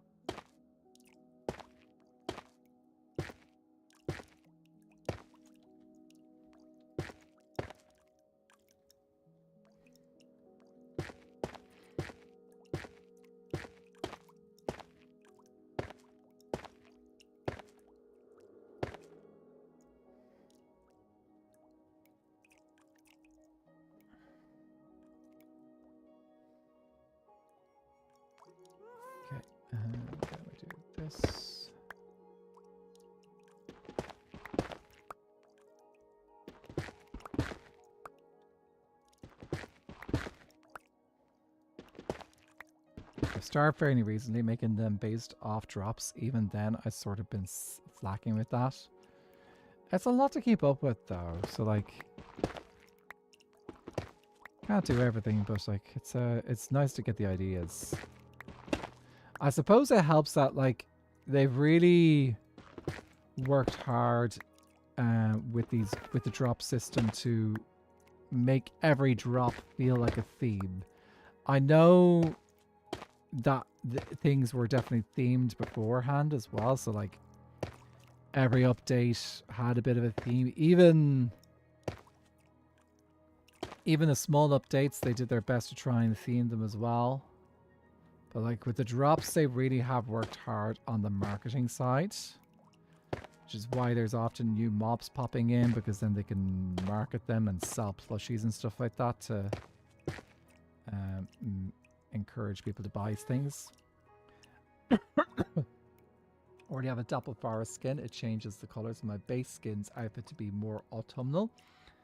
And I add a quill holder on the offhand, since there's the visual change to some structure maps and bundle wheat on the black or straw beds. Couldn't figure out the wool and concrete stuff though. I think of the wool and the concrete though is that it isn't really, it's just adding variations of the blocks. So because it's just adding variations of the blocks, it's not like you're adding like a color texture thing. Or, yeah. So all you're really doing is saying, oh, we're going to add in, we're going to make stairs, take wool and concrete and allow you to turn it into stairs and slabs. That's not really something that you can put into... Broke that one into the thing. Put a slab of concrete on your head. Put a cushion on your head. There's mods that can do that.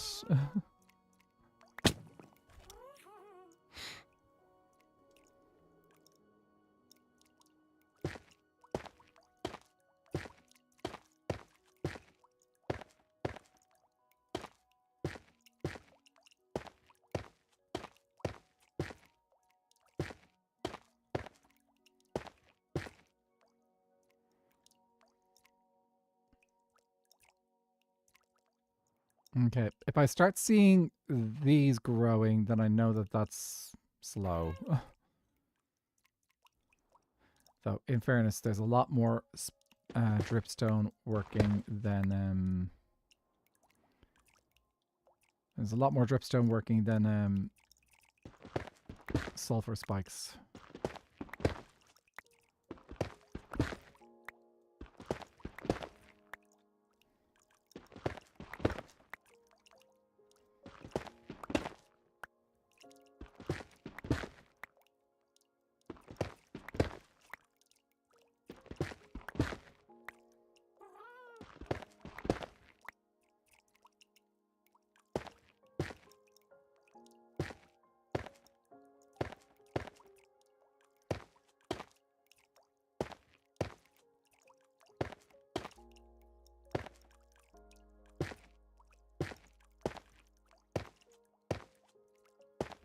We're going to get to a point where there's actually water above me fairly soon. I'm going to need more mud anyway. So, okay, we've got a couple more rows, and then I think what we'll do is we'll run over and grab some more dirt and get some more mud down in the get some clay going. So yeah, that's what we'll do. We'll get some clay growing.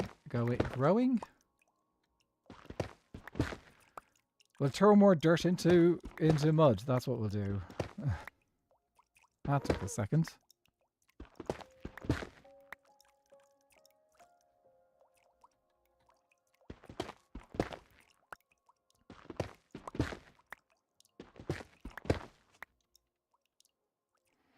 Wait, would those dripstone grow if the water source is directly on top of the blocks? Actually, they won't. Which means they will only be effective when the mud is not in place. Good point.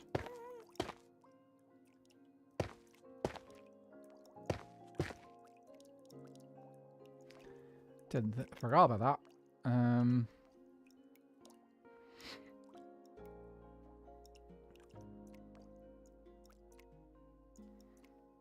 So the practical thing is to actually remove the clay.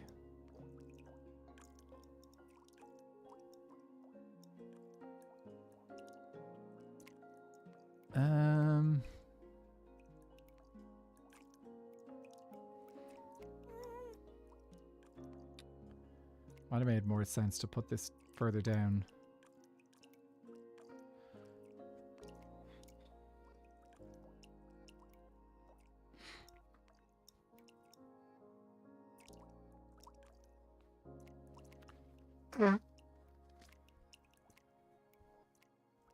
Sleep well, Stellar. Thanks for hanging out today. We'll catch you again soon. Okay, yeah, that's true. They're not going to grow.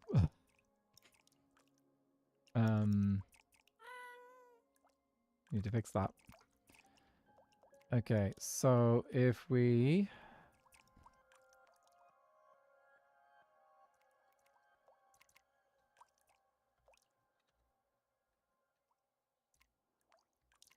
let's remove the mud that's above it so that we can actually get some growth going.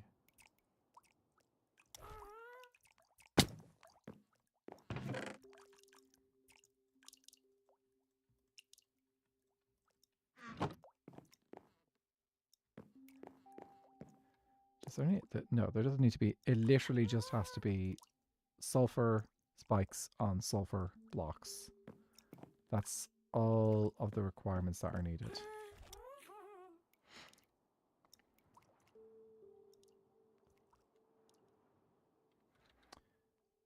Self-touch, good.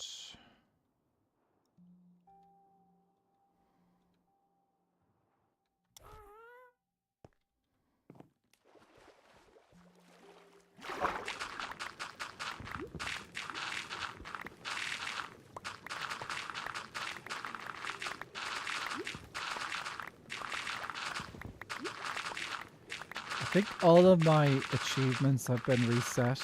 Well, a lot of them have been. I think it's... yeah, not all of them, but some of them. It's like Skyblock. Is that it? No. Ocean. Collector. Okay, yeah, the collector has been reset for some reason. Is it all of it? Liters! Oh no, I'm very early, of course. That's totally what it is.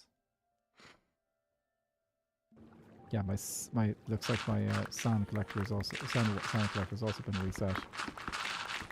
How are you doing? We went and found a sulfur caves biome today, and we got ourselves a sulfur caves island as well.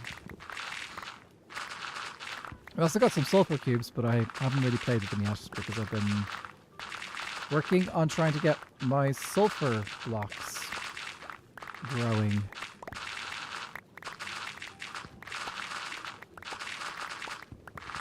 I'll probably get them faster by getting some wandering traders, which is slow. How's your weekend been, Luthers? Have you been having a good weekend?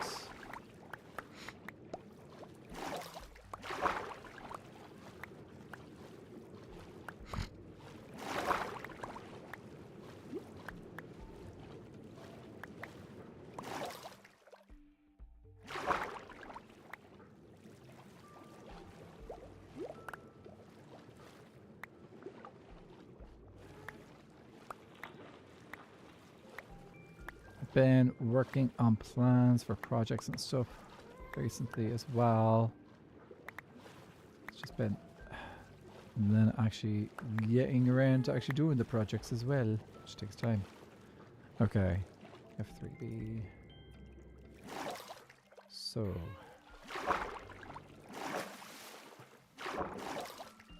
that should now start growing our dripstone over here. And still no cigar on our spikes. I do need a whole bunch of clay for working on the cave biomes I'm going to be building in the ring over there. Just clay, not even terracotta. Come on, sulfur spikes, please grow. I'm sure I've got all the stuff going. There is a chance of getting it from a wandering trader. Okay. But it's not that many.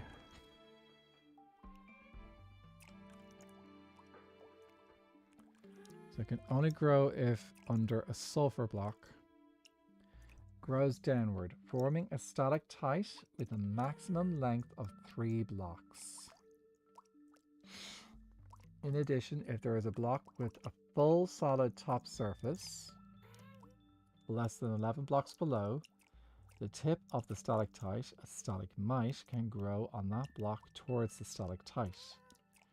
This does not occur if the stalactite is 3 or more blocks long. Now, stalactites nor stalagmites can grow if the tip is waterlogged. Okay. So if I'm reading that correctly, these spikes will grow to 3 blocks long. And there's a chance that they will grow a stalagmite below them. So what I'm learning is that's going to take time.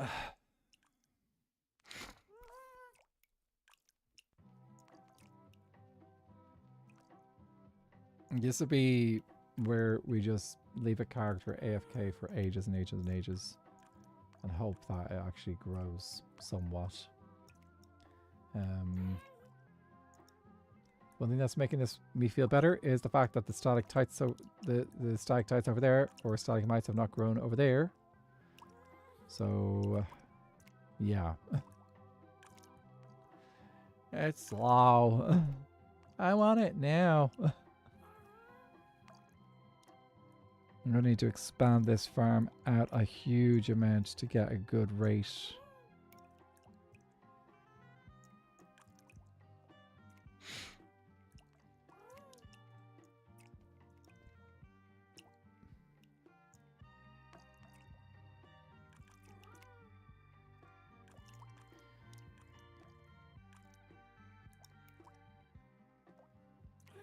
This would be where David would just stare at the block until it grows.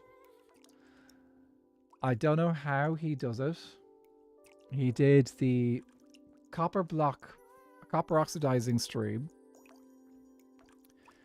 Or he literally just spent as long as a thing.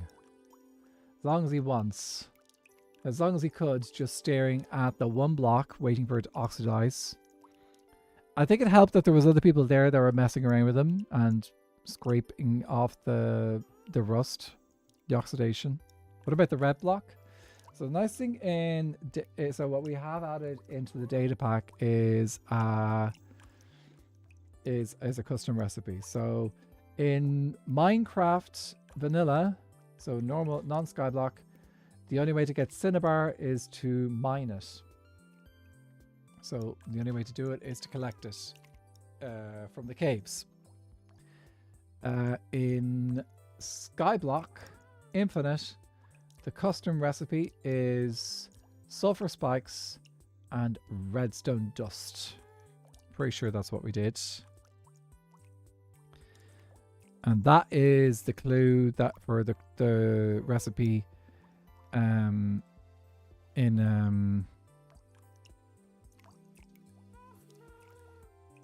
yeah, 2 redstone dust and 2 sulfur spikes. The reason why we did that's why there's a redstone block in the island, to kind of give a hint and say, oh, here's how you get your cinnabar. You use redstone and sulfur spikes. So yeah, not hurting for redstone. Plenty of redstone. But I do not want to use these sulfur spikes in any other way until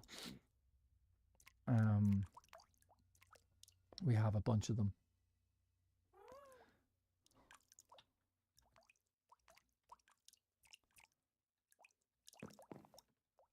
Any growth over here? Nope. Guys, we got our first bit. That's our first spike. Ah, okay, it's working. It's working. Okay. In theory, I could just leave this one here, but I think it is practical to actually harvest it and move it up top. Okay. No, you don't. You are my ladder.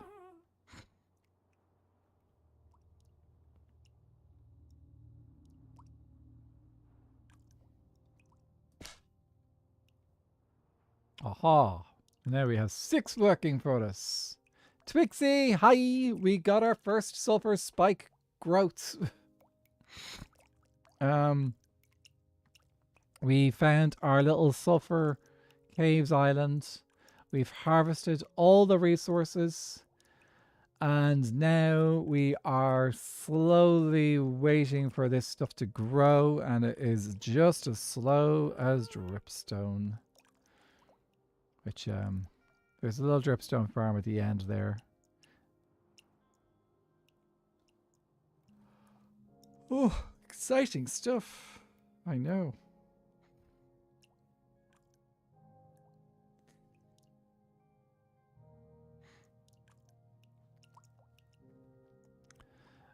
They really did just like say we are going to make the slowest thing that grows in Minecraft ever. These hanging stones are so slow to generate, but they do look cool. Yeah. And aside from wandering traders, it's the only way I can get sulfur spikes. And the only way I can craft sulfur blocks and cinnabar blocks. Because cinnabar's got a custom recipe which uses sulfur spikes and redstone. But,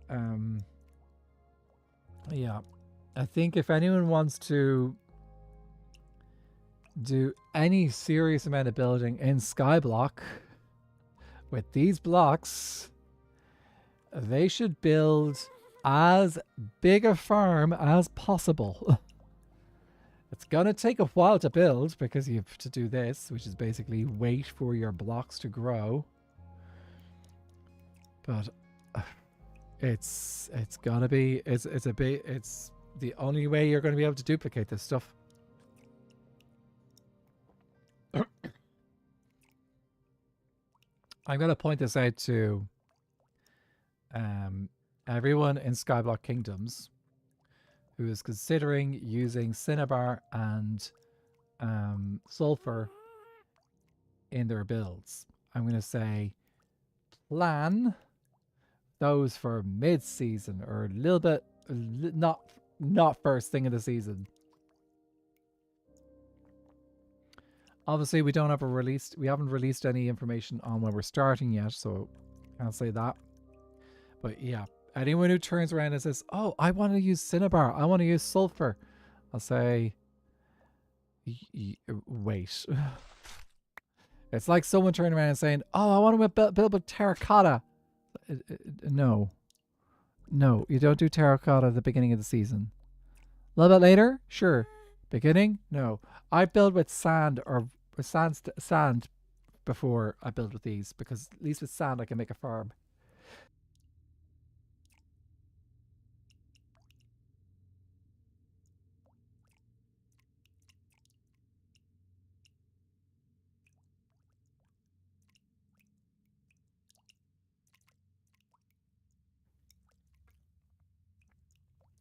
Sand was something that Acacia did at the beginning of last season, and it worked because you can actually build a decently speedy farm, even if you don't have a duplicator at the beginning.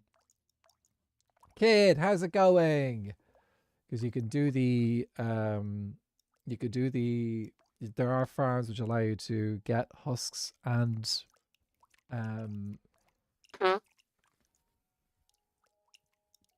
parched, and you can get them to you can there are farms which and like it's reason Not going to get tons of sand really, really quickly, but you'll get like a couple of stacks each night. This is a block every couple of days at the moment. That's what we're getting at the moment. This is the rate that we're going at.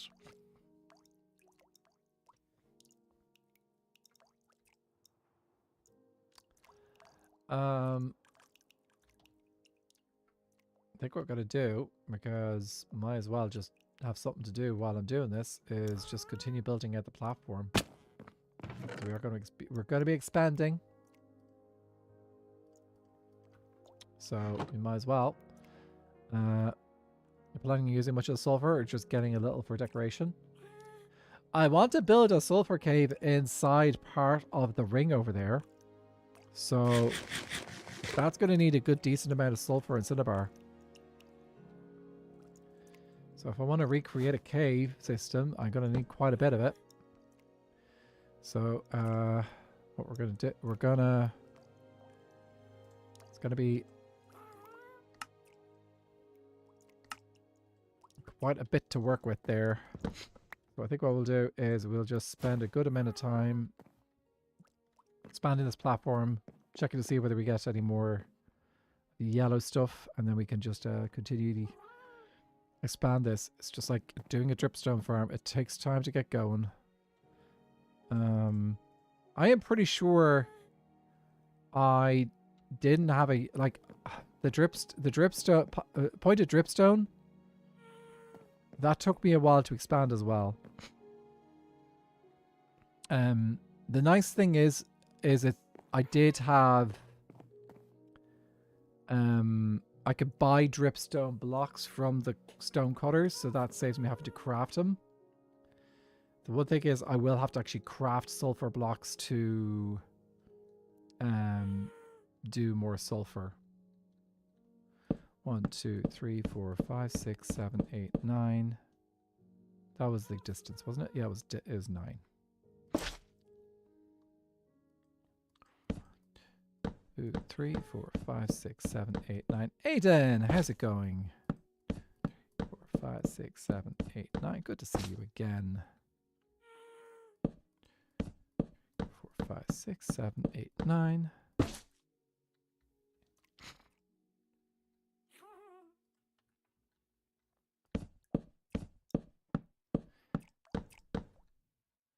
Now, of course, as we grow this, we'll get the returns will increase. So it'll speed up as we get more blocks placed.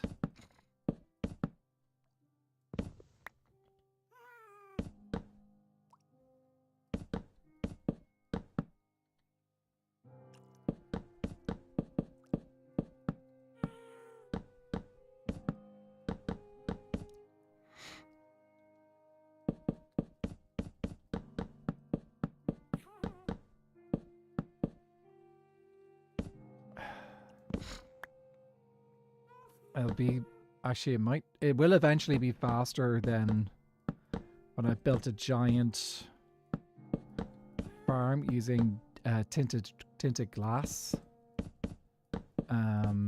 So I did a tinted glass drowned farm, and it's a big build. It's a lot of tinted glass. Which meant that I had to spend a lot of time at a geode. And unfortunately in this world, I have most of the geodes pretty much every geode I've found has been a small geode. So it would have maybe 12, if I'm lucky 14 places to grow the amethyst. So an amethyst, pretty slow. As well. Not quite as slow as the stalagmites and stalactites. But that was a slow process of just like waiting and gathering up the amethyst shards to make enough glass to build a giant, essentially a skyscraper. I do want to go back in at some point and decorate that build as a skyscraper. I think it would look good as a skyscraper.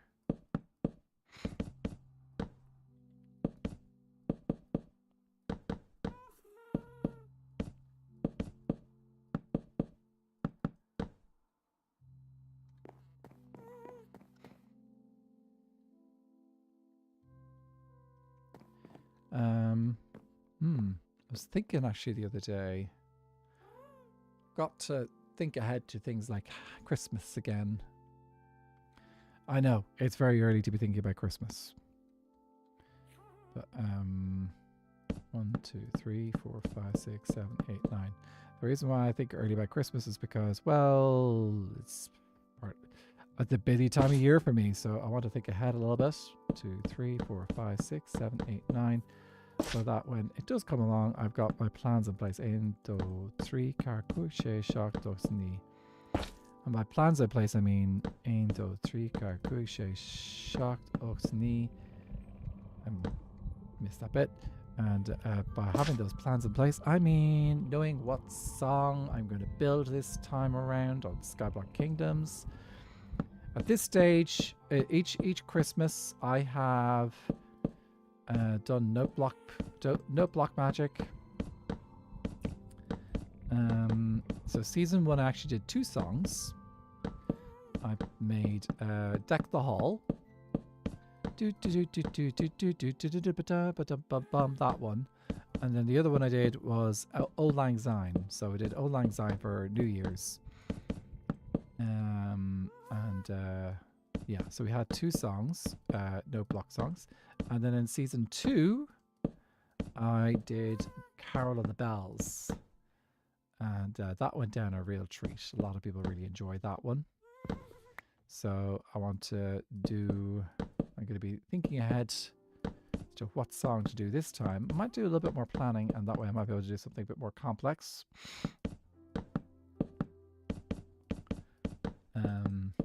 Again, I will be choosing a song that is in the public domain. I will not be choosing something that is copyright. It's like we want people to be able to play it easily without having to worry.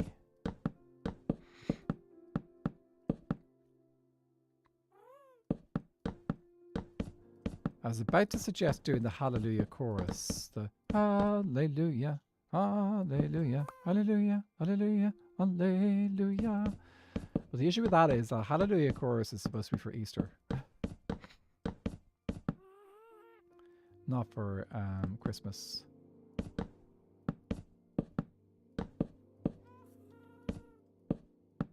It is often done around that time. There's one thing you can be guaranteed in Ireland, and that is you will find performances of Handel's Messiah performed around the country every Christmas, and also pretty much every Easter as well. Probably the reason why that is it's the reason why it's so popular here is because it had Handel premiered the Messiah here in Ireland. Actually, it premiered it in Dublin city centre, and to this year, for quite a long time now, one particular choral society has performed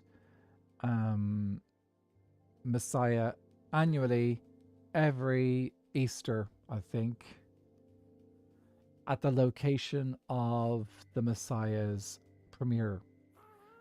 So the building which was there where that happened is no longer there, but the street is still there. So they do a big street outdoor sing of the Messiah.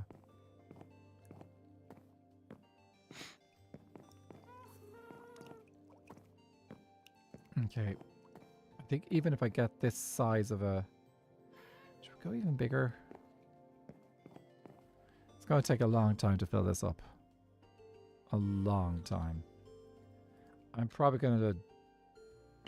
will leave my account AFK here for a bit to try get this to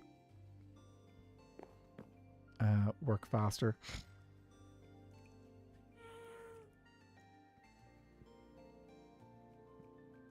I have a temptation now to actually bring this with me wherever I go and to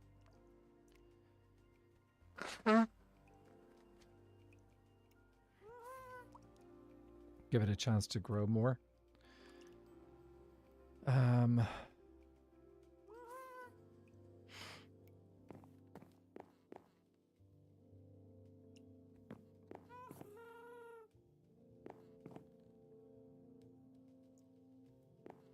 I feel like I can't leave it now because if I leave it, it's not going to grow, and then I'll be like, no.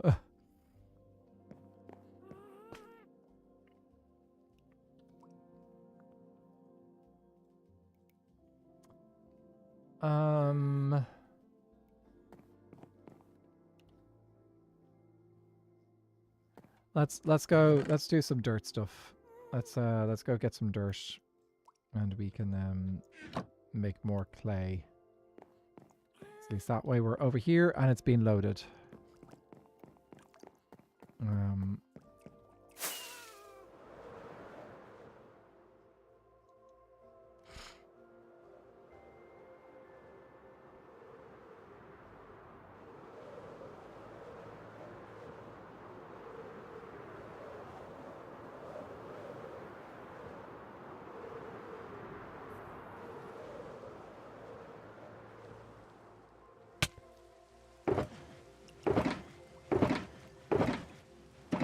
Okay. Right, I'm going to dupe it. I need to make sure I leave some dirt behind. Not a amount of dirt behind. I suppose in theory I could bring this over to that location and... Yeah, okay. Let's grab a bottle.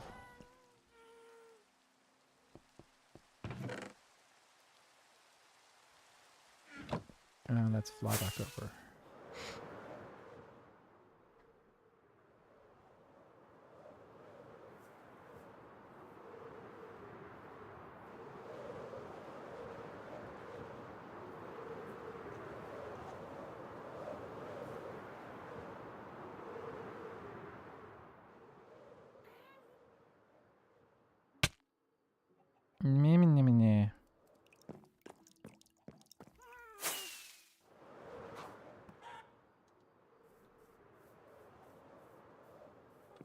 There we go. Okay.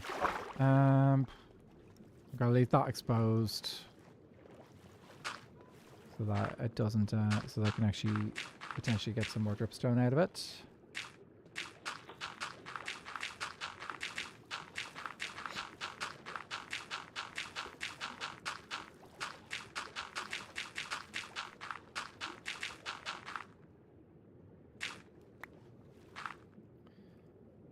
Doo-doo.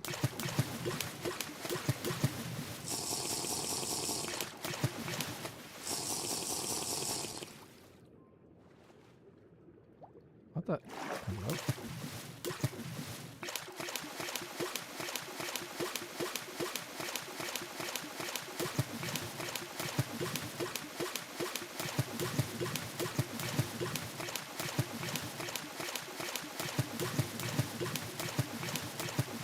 That is actually quite a nice sound.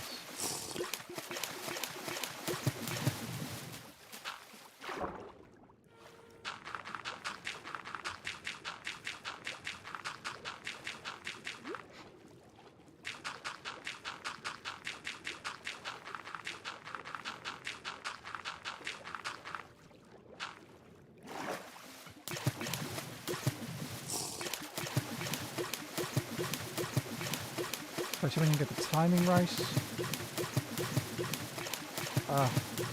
Timing right is very satisfying.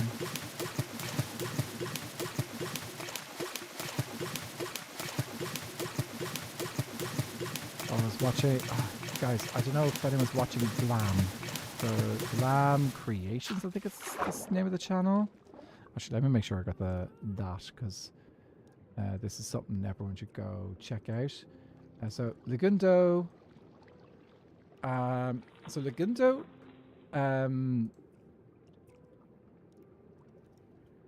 it's, sorry, yeah, Glam Tabletop, that's it.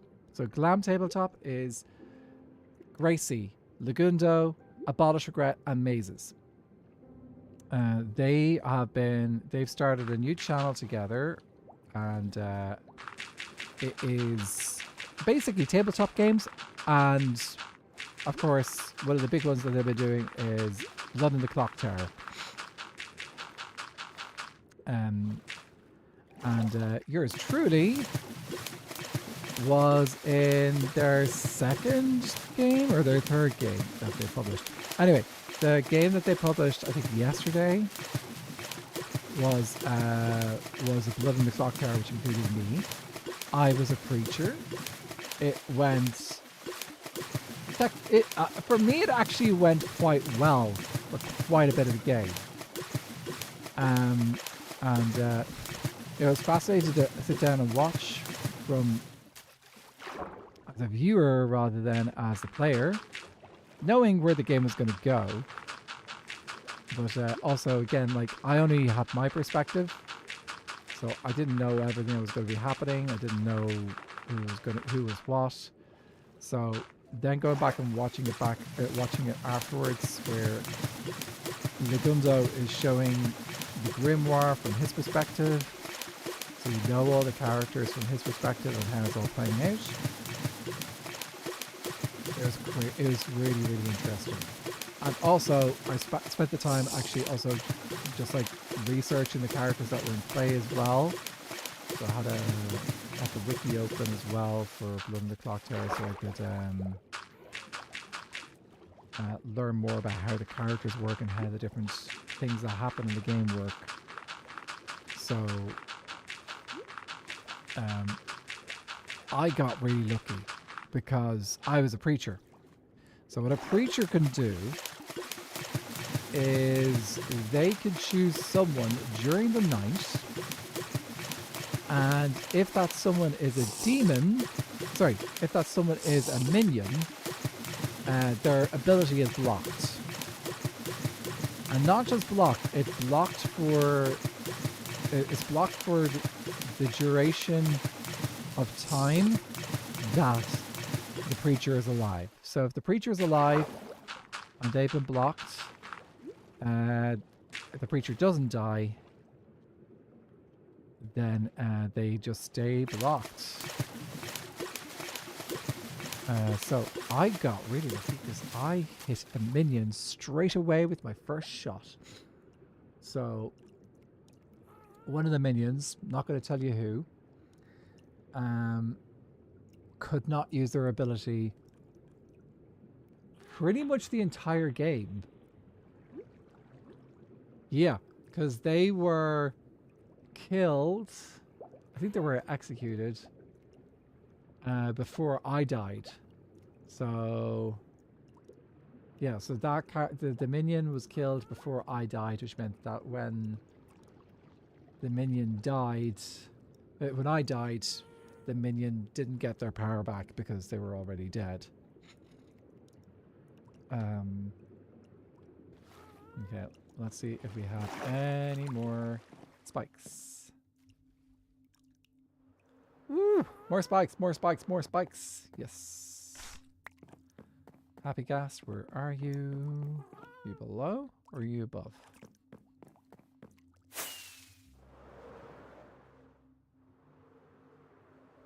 Must be below. There we go. So I was very happy to manage that. I didn't manage to block the second minion straight away. So the second minion had a few nights to use their ability. However, I did actually hit the second minion as well. So I think it was the third night or so I managed to hit the second minion. So the second minion lost their ability. But they did get it back when I did die. So when I did die, they were able to get it back. But yeah, that made the game quite interesting from my perspective because I got to see how that worked out. Okay, so we now have 9 spikes working for us.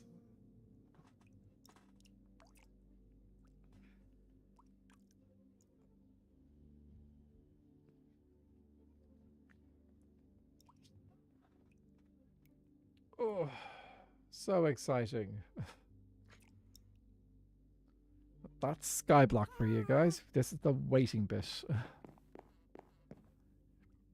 This is what my fellow Skyheads are going to have to do if they want to get Cinnabar and if they want to get Sulfur blocks. They're going to have to patiently wait for the few little sulfur spikes that they'll have to start with and hope that they grow fast.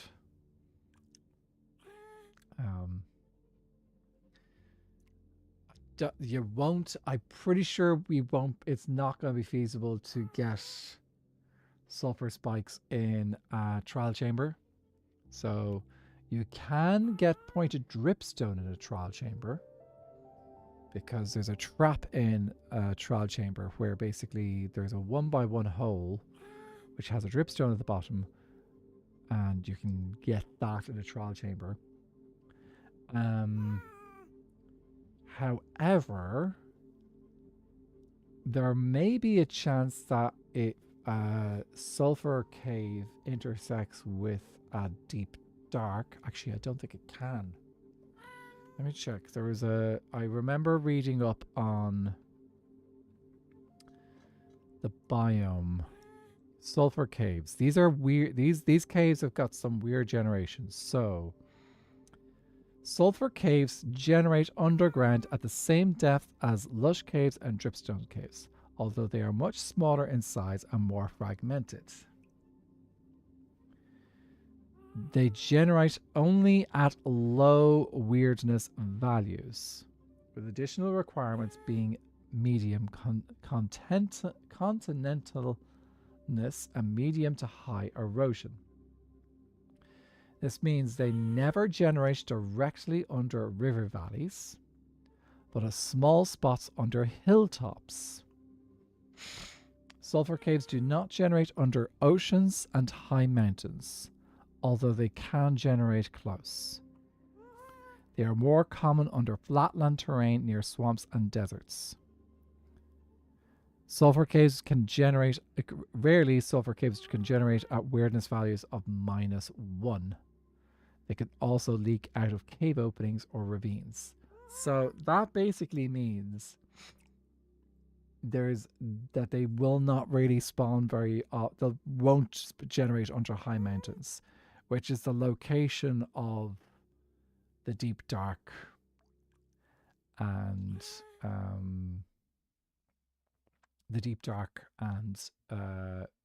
ancient cities, which is telling me that you will not be able to get sulfur caves from Happycast. Where are you gone?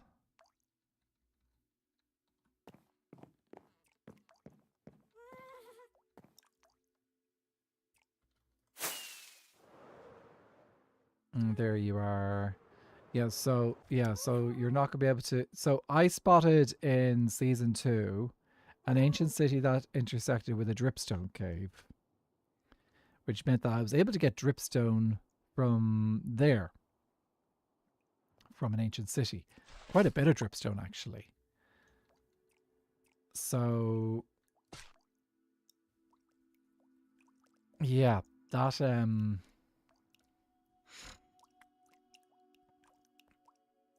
that can't happen with sulfur caves. Looters. 145 stream streak. GG's. It's a lot of streams to watch in a row. I could probably say for sure that a large amount of them were this year, though. Let me do calculations. How many? Because I do on average 4 streams a week.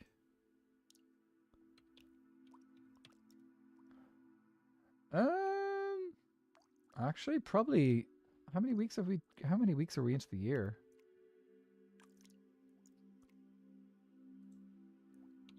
$52 divided by 3 multiplied by 2. No. 56 divided by 3 multiplied by 2. Okay, actually, that probably means that you have managed to maintain this streak since last year at some point. So I've not been streaming every single week. I'd have to have been streaming every single week consistently every single week to be able to do that.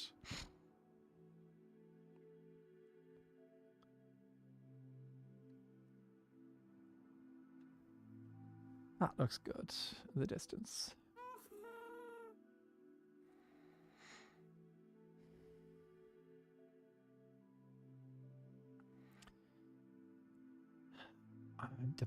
Something I'm thinking about now. Just having a look here at designs, at the way the world is laid out. So currently I have these rail tracks going along here. They're connecting to where I had villagers and stuff. It looks like I kept the acacia islands. Yeah, do I rebuild the original islands, I wonder?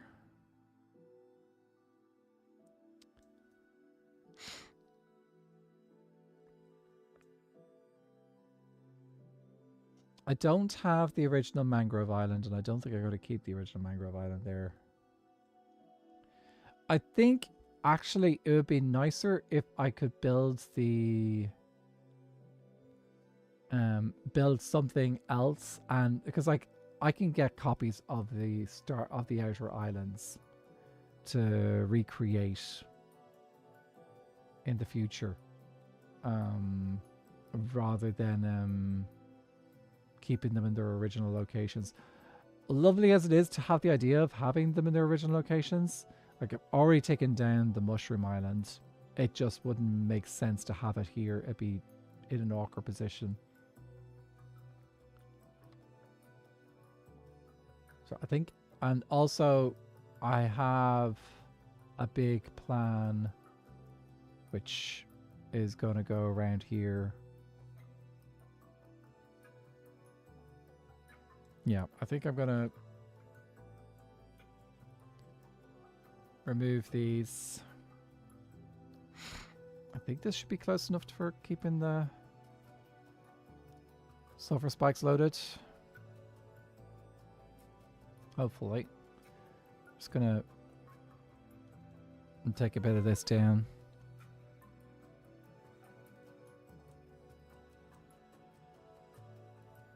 Since I'm not going to be using it anymore. Actually, let's leave you over here where you're useful and I could just fly over.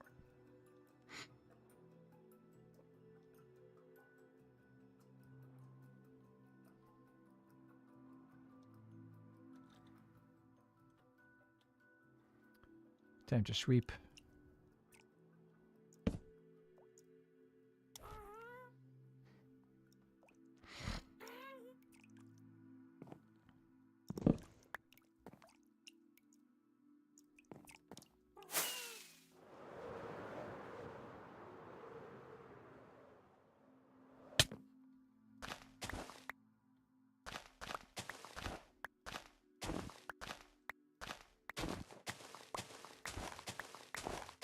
Goodbye, Villager Island. We don't need you anymore.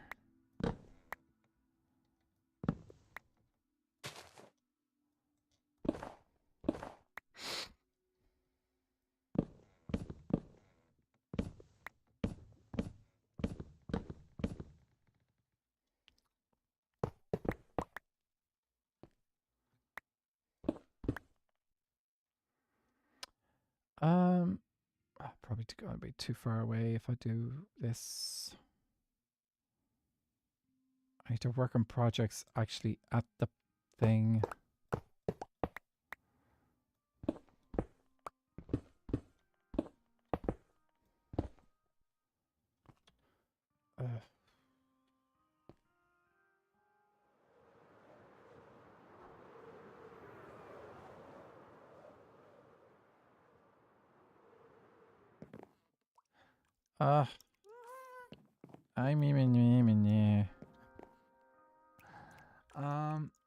Is there something cool I can build over here that's big and kind of makes this look cool?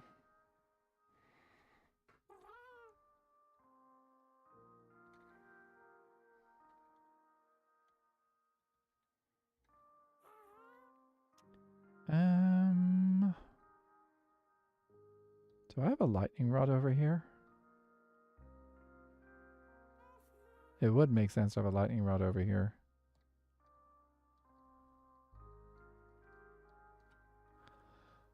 Here's the...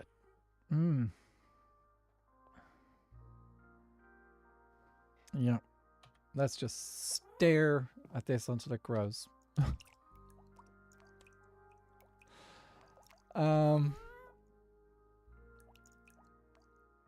Okay, partner retrieved from work. Bacon acquired. Yes. That's becoming a regular thing. And dinner in the oven. Nice. Bacon is good. It's like having chicken all the time. Chicken's good. Oh, guys, another spike, another spike, another spike.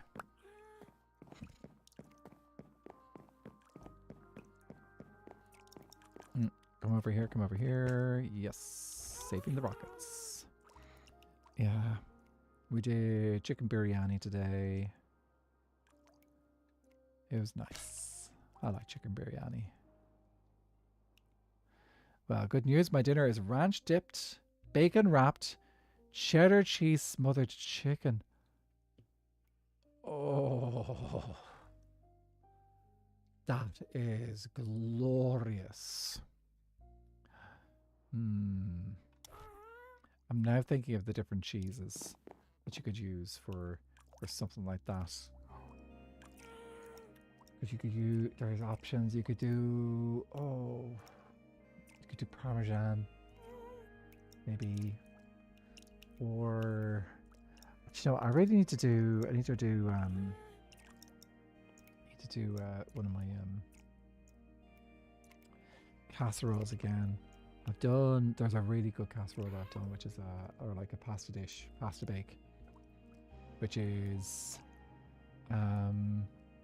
pasta with sausage meat and tomato sauce. Do I put cheese on top? I think I do put cheese on top as well. It's ever in my tummy, half of my arteries. Oh, that's why it's sometimes food. It's weekend. Enjoy yourselves in the weekend. Arrow, how's it going? Sulfur is going slowly. We have a grand total of 11 sulfur spikes. And I am slowly expanding it. So one more spike and we'll be at our max amount of spikes that can be grown at the time until we start crafting them into blocks. So it's so slow. We are in double digits. Yeah, we got double digit spikes. More than you got, lol. It's slow. We started with 5. So you start with 5 spikes. Yeah. I think if we had a wandering trader pop by, but I don't think we can get one on top of ice. If you could have a wandering trader pop by, potentially get some more. But I think the wandering traders only got a chance of giving you 4 spikes. It's not many. It's only a little bit. But, yeah.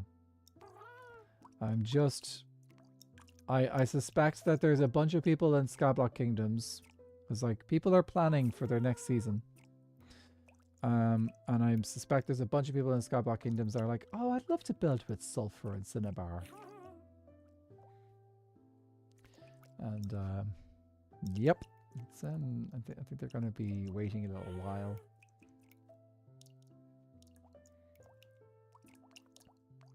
Actually, come to think of it, has any of this grown? None of this is grown.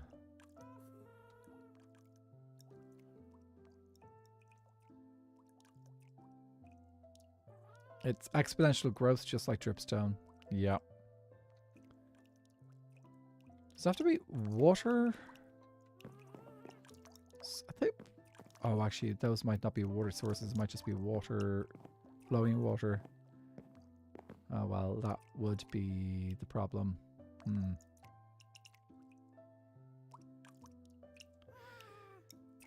It needs it's flowing. It needs water sources. Okay. Well, then we might just build a dripstone. Well, if it needs to be full water sources, then I might just build a water source thing underneath. And build a, yeah, we could just make it lower. I understood. That's all that matters. Communication, you can say the negative and mean the positive, and then if you've got someone who's clued in, they'll get you. That's, yeah, it's just a little bit slow going. Oh. It's how we finish each other's sandwiches. I love that. I love that turn of phrase. I know it's silly and stupid, but it's so, I like it where you say, we finish each other's sandwiches. And sometimes that's true as well. Sometimes we do finish each other's sandwiches rather than sentences. It's a useful thing. I know that's the way my nephews do it.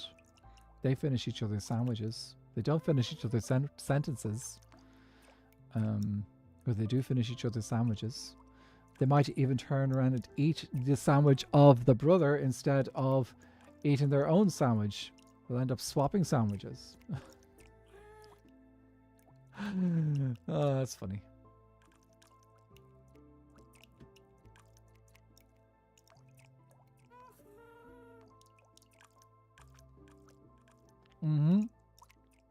Little kids. They're sometimes adorable, sometimes a nightmare. Hopefully adorable more often than a nightmare, but that's kids for you. Yeah.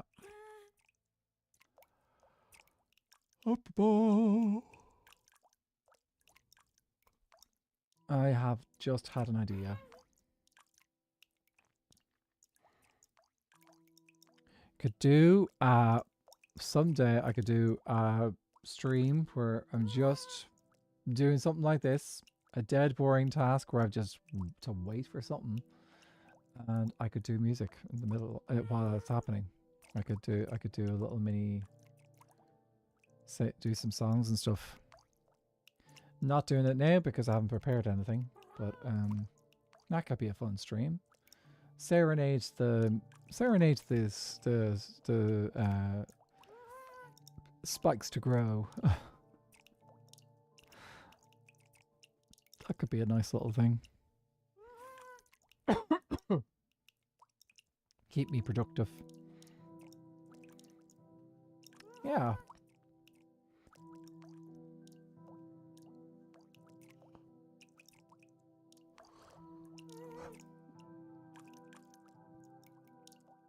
Anyway, maybe we'll get lucky and the spikes will have grown enough that I will have 12 spikes growing before we finish stream today.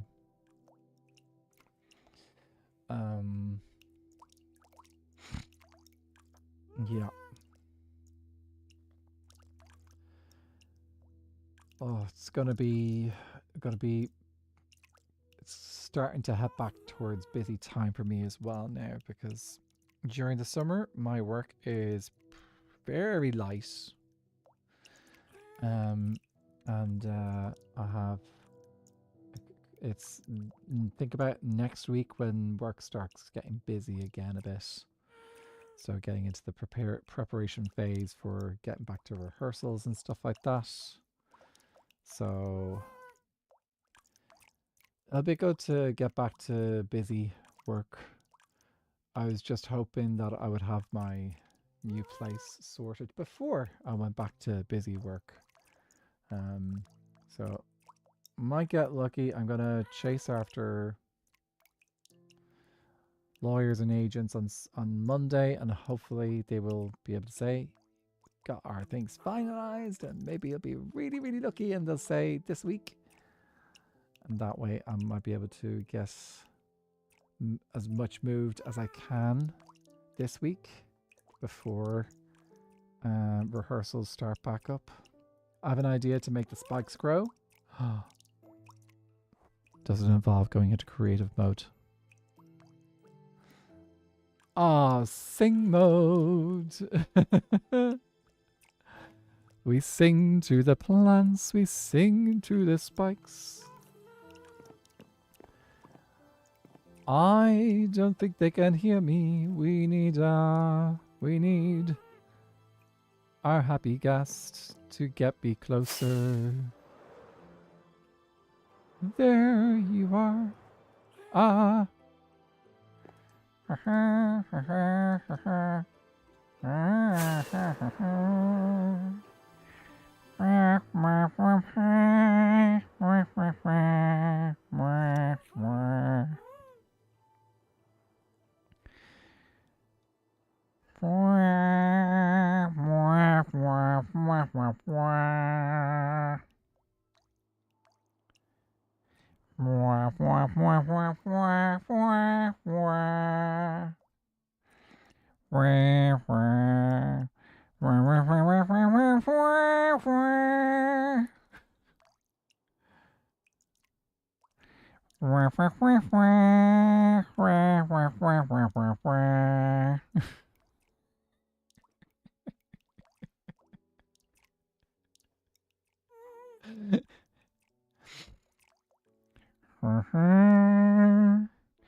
Thanks, sunlight. Ah, it didn't like the villager singing. No, I did. Carnation Street, EastEnders, Neighbours, Emmerdale, Ode to Joy, Hot Cross Buns. Did I miss one? I probably did miss one. But I did about 5 or 6 different songs. I was curious to see if anyone would recognize any of them, but yeah. The soap operas, they clearly are not soap opera enjoyers. Maybe I need to sing something else. Anyone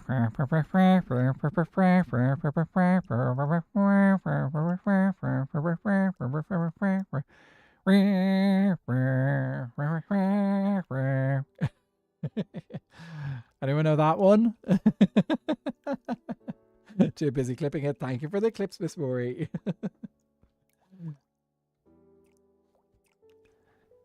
Or how about this one?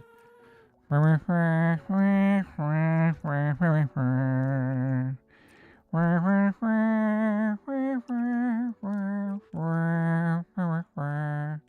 have to be careful I don't go too long, because if I go too long, I might get YouTube might not like that and be like, "No, you're doing copyright stuff."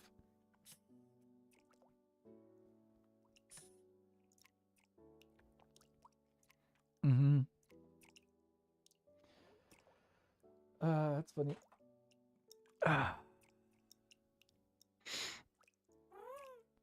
Yeah, it's so Twixy. I did at some point in a stream in the last year or two, I did a public domain song. So a song that has been composed by a composer, Schubert, back in the 19th century. So definitely proper public domain. I sang the whole thing. I played the accompaniment of the piano, and YouTube decided to claim. Someone on YouTube decided to claim it, or was it auto claimed on YouTube? And they were saying, "No, this is a, this is copyright." I was like, "No, it's public domain, and the only way it'd be copyright is if I was playing that person's recording." And that person's recording did not sound anything like mine. So yeah, it is unfortunately a frustrating thing about YouTube is that even if you perform stuff that is in public domain, a lot of the time YouTube will pick it up and claim it as another, because the way YouTube automatically works is it will recognize the melody first rather than actually recognizing that the song and the recording audio is the same as the other one. So it does make sense because YouTube does have to protect music that is in copyright, and the way they do that is by recognizing melodies. So I do agree that there has to be that has to be there. Nice thing is that there is an appeals option, so you can appeal for any time that YouTube does make that mistake, and then it gets reviewed. And usually, usually it doesn't get. Usually if I've put in a dispute against it, they usually be like, okay, that's fine. There's been one instance years ago where it was rejected, and I had to go back again and say, no, you don't own this, right? You don't own the rights to this. And anyway, I managed to get that sorted. I wasn't even making any money off that particular one. No one was making money off that particular one because it was a channel. It was an unmonetized channel. But the claimants decided to try and make money off it, and it's like, hang on a second, no. This is not your work. Has to be cautious. Keep its protections. Just seems to catch some people up along the way. It does. Look, it does tend to catch people up. I suppose because it's it's mostly this kind of stuff is happening on my streams on YouTube. It's not really a huge deal. Like, I could just cut out the section of the stream or mute the section of the stream if I really want to deal with it. The one that actually I've been getting caught with at the moment is, I think one of my recent claims was actually YouTube picking up on the fact that I was using Minecraft's music in my stream, which you are perfectly allowed to do according to Mojang's terms of use. So as long as you're playing Minecraft, it is perfectly okay to use Minecraft music in your content. It's one of the reasons why I tend to use some Minecraft music in my videos, because I know that it is that you're allowed to do that with Minecraft content. So, just easier.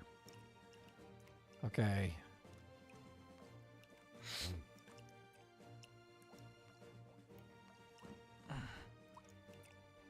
Of course, these days it's not so much the claimants of the song, the copyright claimants that are the issue on YouTube. On YouTube these days, it's more about like the other the AI generated stuff that's frustrating. Because yeah, that is definitely a thing that's happening in the sphere there. I think I watched a video there. Yeah, I was watching a video there today, I think on Instagram, where someone was explaining the importance of pushing back against AI generated creations. I don't like calling it art. It's not art. It's like an AI generated picture is not a piece of art. An AI generated I don't like calling it music either. I suppose it is music. But yeah, it's not like, as it's basically, it was a musician that was talking about it, and he was saying, in particular, he was talking about the UK's position, because the UK has got a huge music industry, and he was saying how like it's a huge thing for, if AI is creating music that is similar to his, it meant that the only way he was creating that was because someone had basically fed all his music into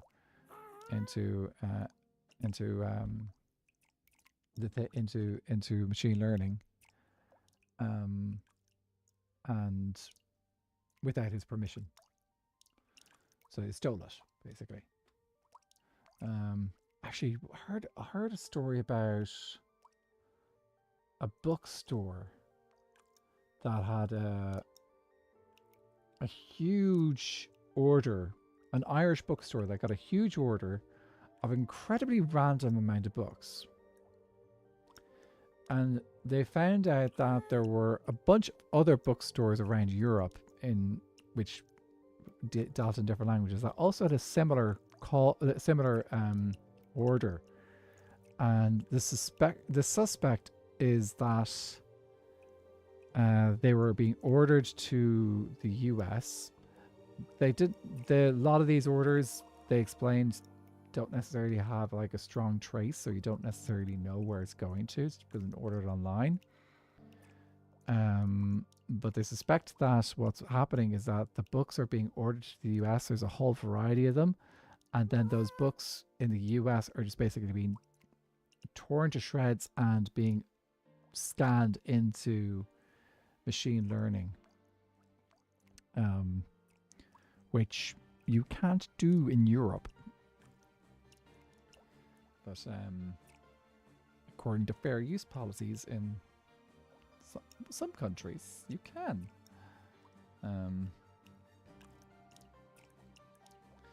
Yeah. Okay, right, gotta move on. Let's maybe let's not get into the AI talk. But heard about that. The fact that they're doing it to mostly books are out of print is horrific. It's laws really need to catch up with that. But yeah, I was talking with Vintage a bit about it as well, because like she's got familiarities with the system in the US, and she was saying just like there's so little protections in place in US law regarding regarding I'd say even copyright law in the US is a finicky thing, because in the United States, copyright law protects the company rather than the creator. So if you're organizing rights for your creations, the company owns it, not you. So if you create anything within the context of like a company or something like that, it always is their rights that are protected rather than yours. So they get the rights to it over you. Whereas in Europe, copyright law is focused in on the individual rather than say if your copyright protection is through a company. But like that, the only way you can get the copyright protection is through a company in the US. Anyway, I think you can only get the copyright protections back in Europe through a company as well. So like if you want to get legal protection for your creations, if you want to register it, have to be through a company. But you, at the end of the day, are the the creator has got a stronger say in it here in Europe. Which is why international copyright law gets so tricky, because different jurisdictions deal with it differently. And oh, come on. I'd love to get this. I'd love to get this whole little square. No, it's a rectangle. Filled before the end of stream. Come on, dude. So yeah, it's law is tricky. Law is always going to be like law. People say that people think of law as protecting the people. At the end of the day, law and rules are often created by those. It's pretty much always created by people in power. So it's always there's always going to be a balance. There's always going to be an imbalance in how things are done. Oh, we're about to get thunder and lightning. Very, very frightening. Sleep.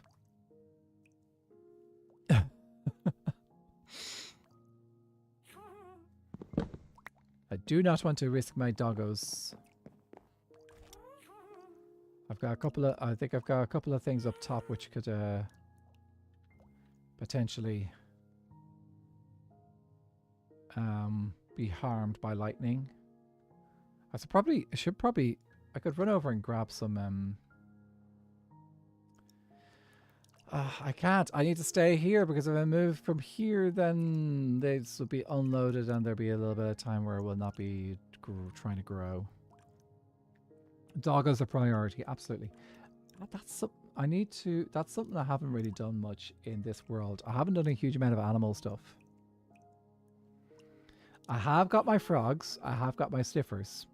So we've got 2 collections of animals sorted. But there's definitely, I definitely need to, and I suppose I've got my villagers as well. Do they count as animals? But yeah, it would be nice to create a space for more animals. Because like I just have a bunch on top of the pyramid just sitting there. Yes! Yes! Yes!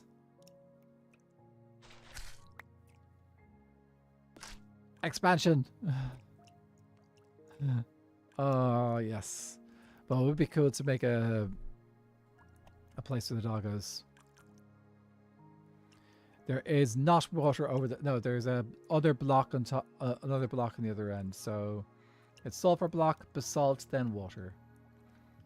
Because on top of the water area is for making, is for converting dirt into, is for converting mud into clay. I know this the back half here isn't going to work with clay because I don't have I'm not going to have those going. It's like dripstone needed water. Good to know. Nope, it does not actually. The only rule for sulfur spikes is it has to be on a sulfur block. So as long as there's a sulfur block there, and if you have a top slab, if it's a solid surface block below it, it will create sulfur spikes coming up as well. So that's the rule. It has to be within 11 blocks off the ground. Also, I've read that the spikes here will only grow 3 blocks long. And I think once they grow 3 blocks long, they won't grow anymore. It won't grow stalactites anymore either. Let me read this again. So, a sulfur spike can only grow if it's hanging directly under a sulfur block. It grows downward, forming a stalactite with a maximum length of 3 blocks. In addition, if there is a block with a full solid top surface less than 11 blocks below the tip of the stalactite, a stalagmite can grow on that block towards the stalactite. This does not occur if the stalactite is 3 or more blocks long. Neither stalactites nor stalagmites can grow if the tip is waterlogged. So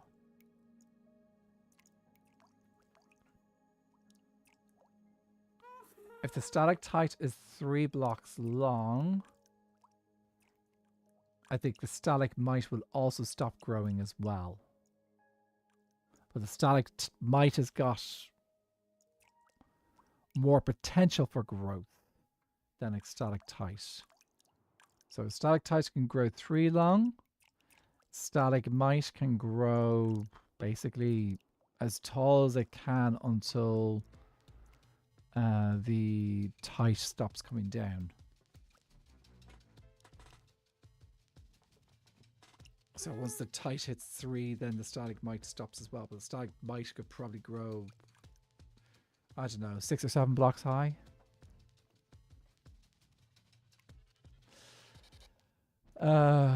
Did I have to say that? I did not have to say that, but I did. Okay.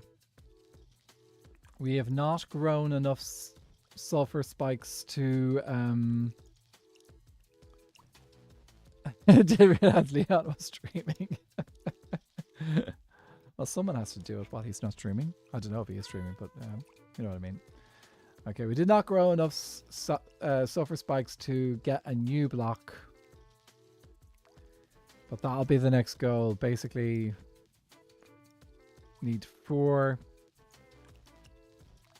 sulfur spikes to craft a new block, and then a 5th one to expand the growth. That's gonna be so slow. But I will suffer through it and we'll make it work. We might have to do a singing stream soon to watch the sulfur grow. Okay. I am going to finish up here. See if I can do that so I can see if anything grows while I'm doing this. I really do need to figure out my scenes on my vertical stream better. Not 100% sold on them. Okay, let's see who is live today. Who can I send you guys to? So on the YouTube side. Oh, hello. YouTube thing is having a fit right now. It's not working for some reason.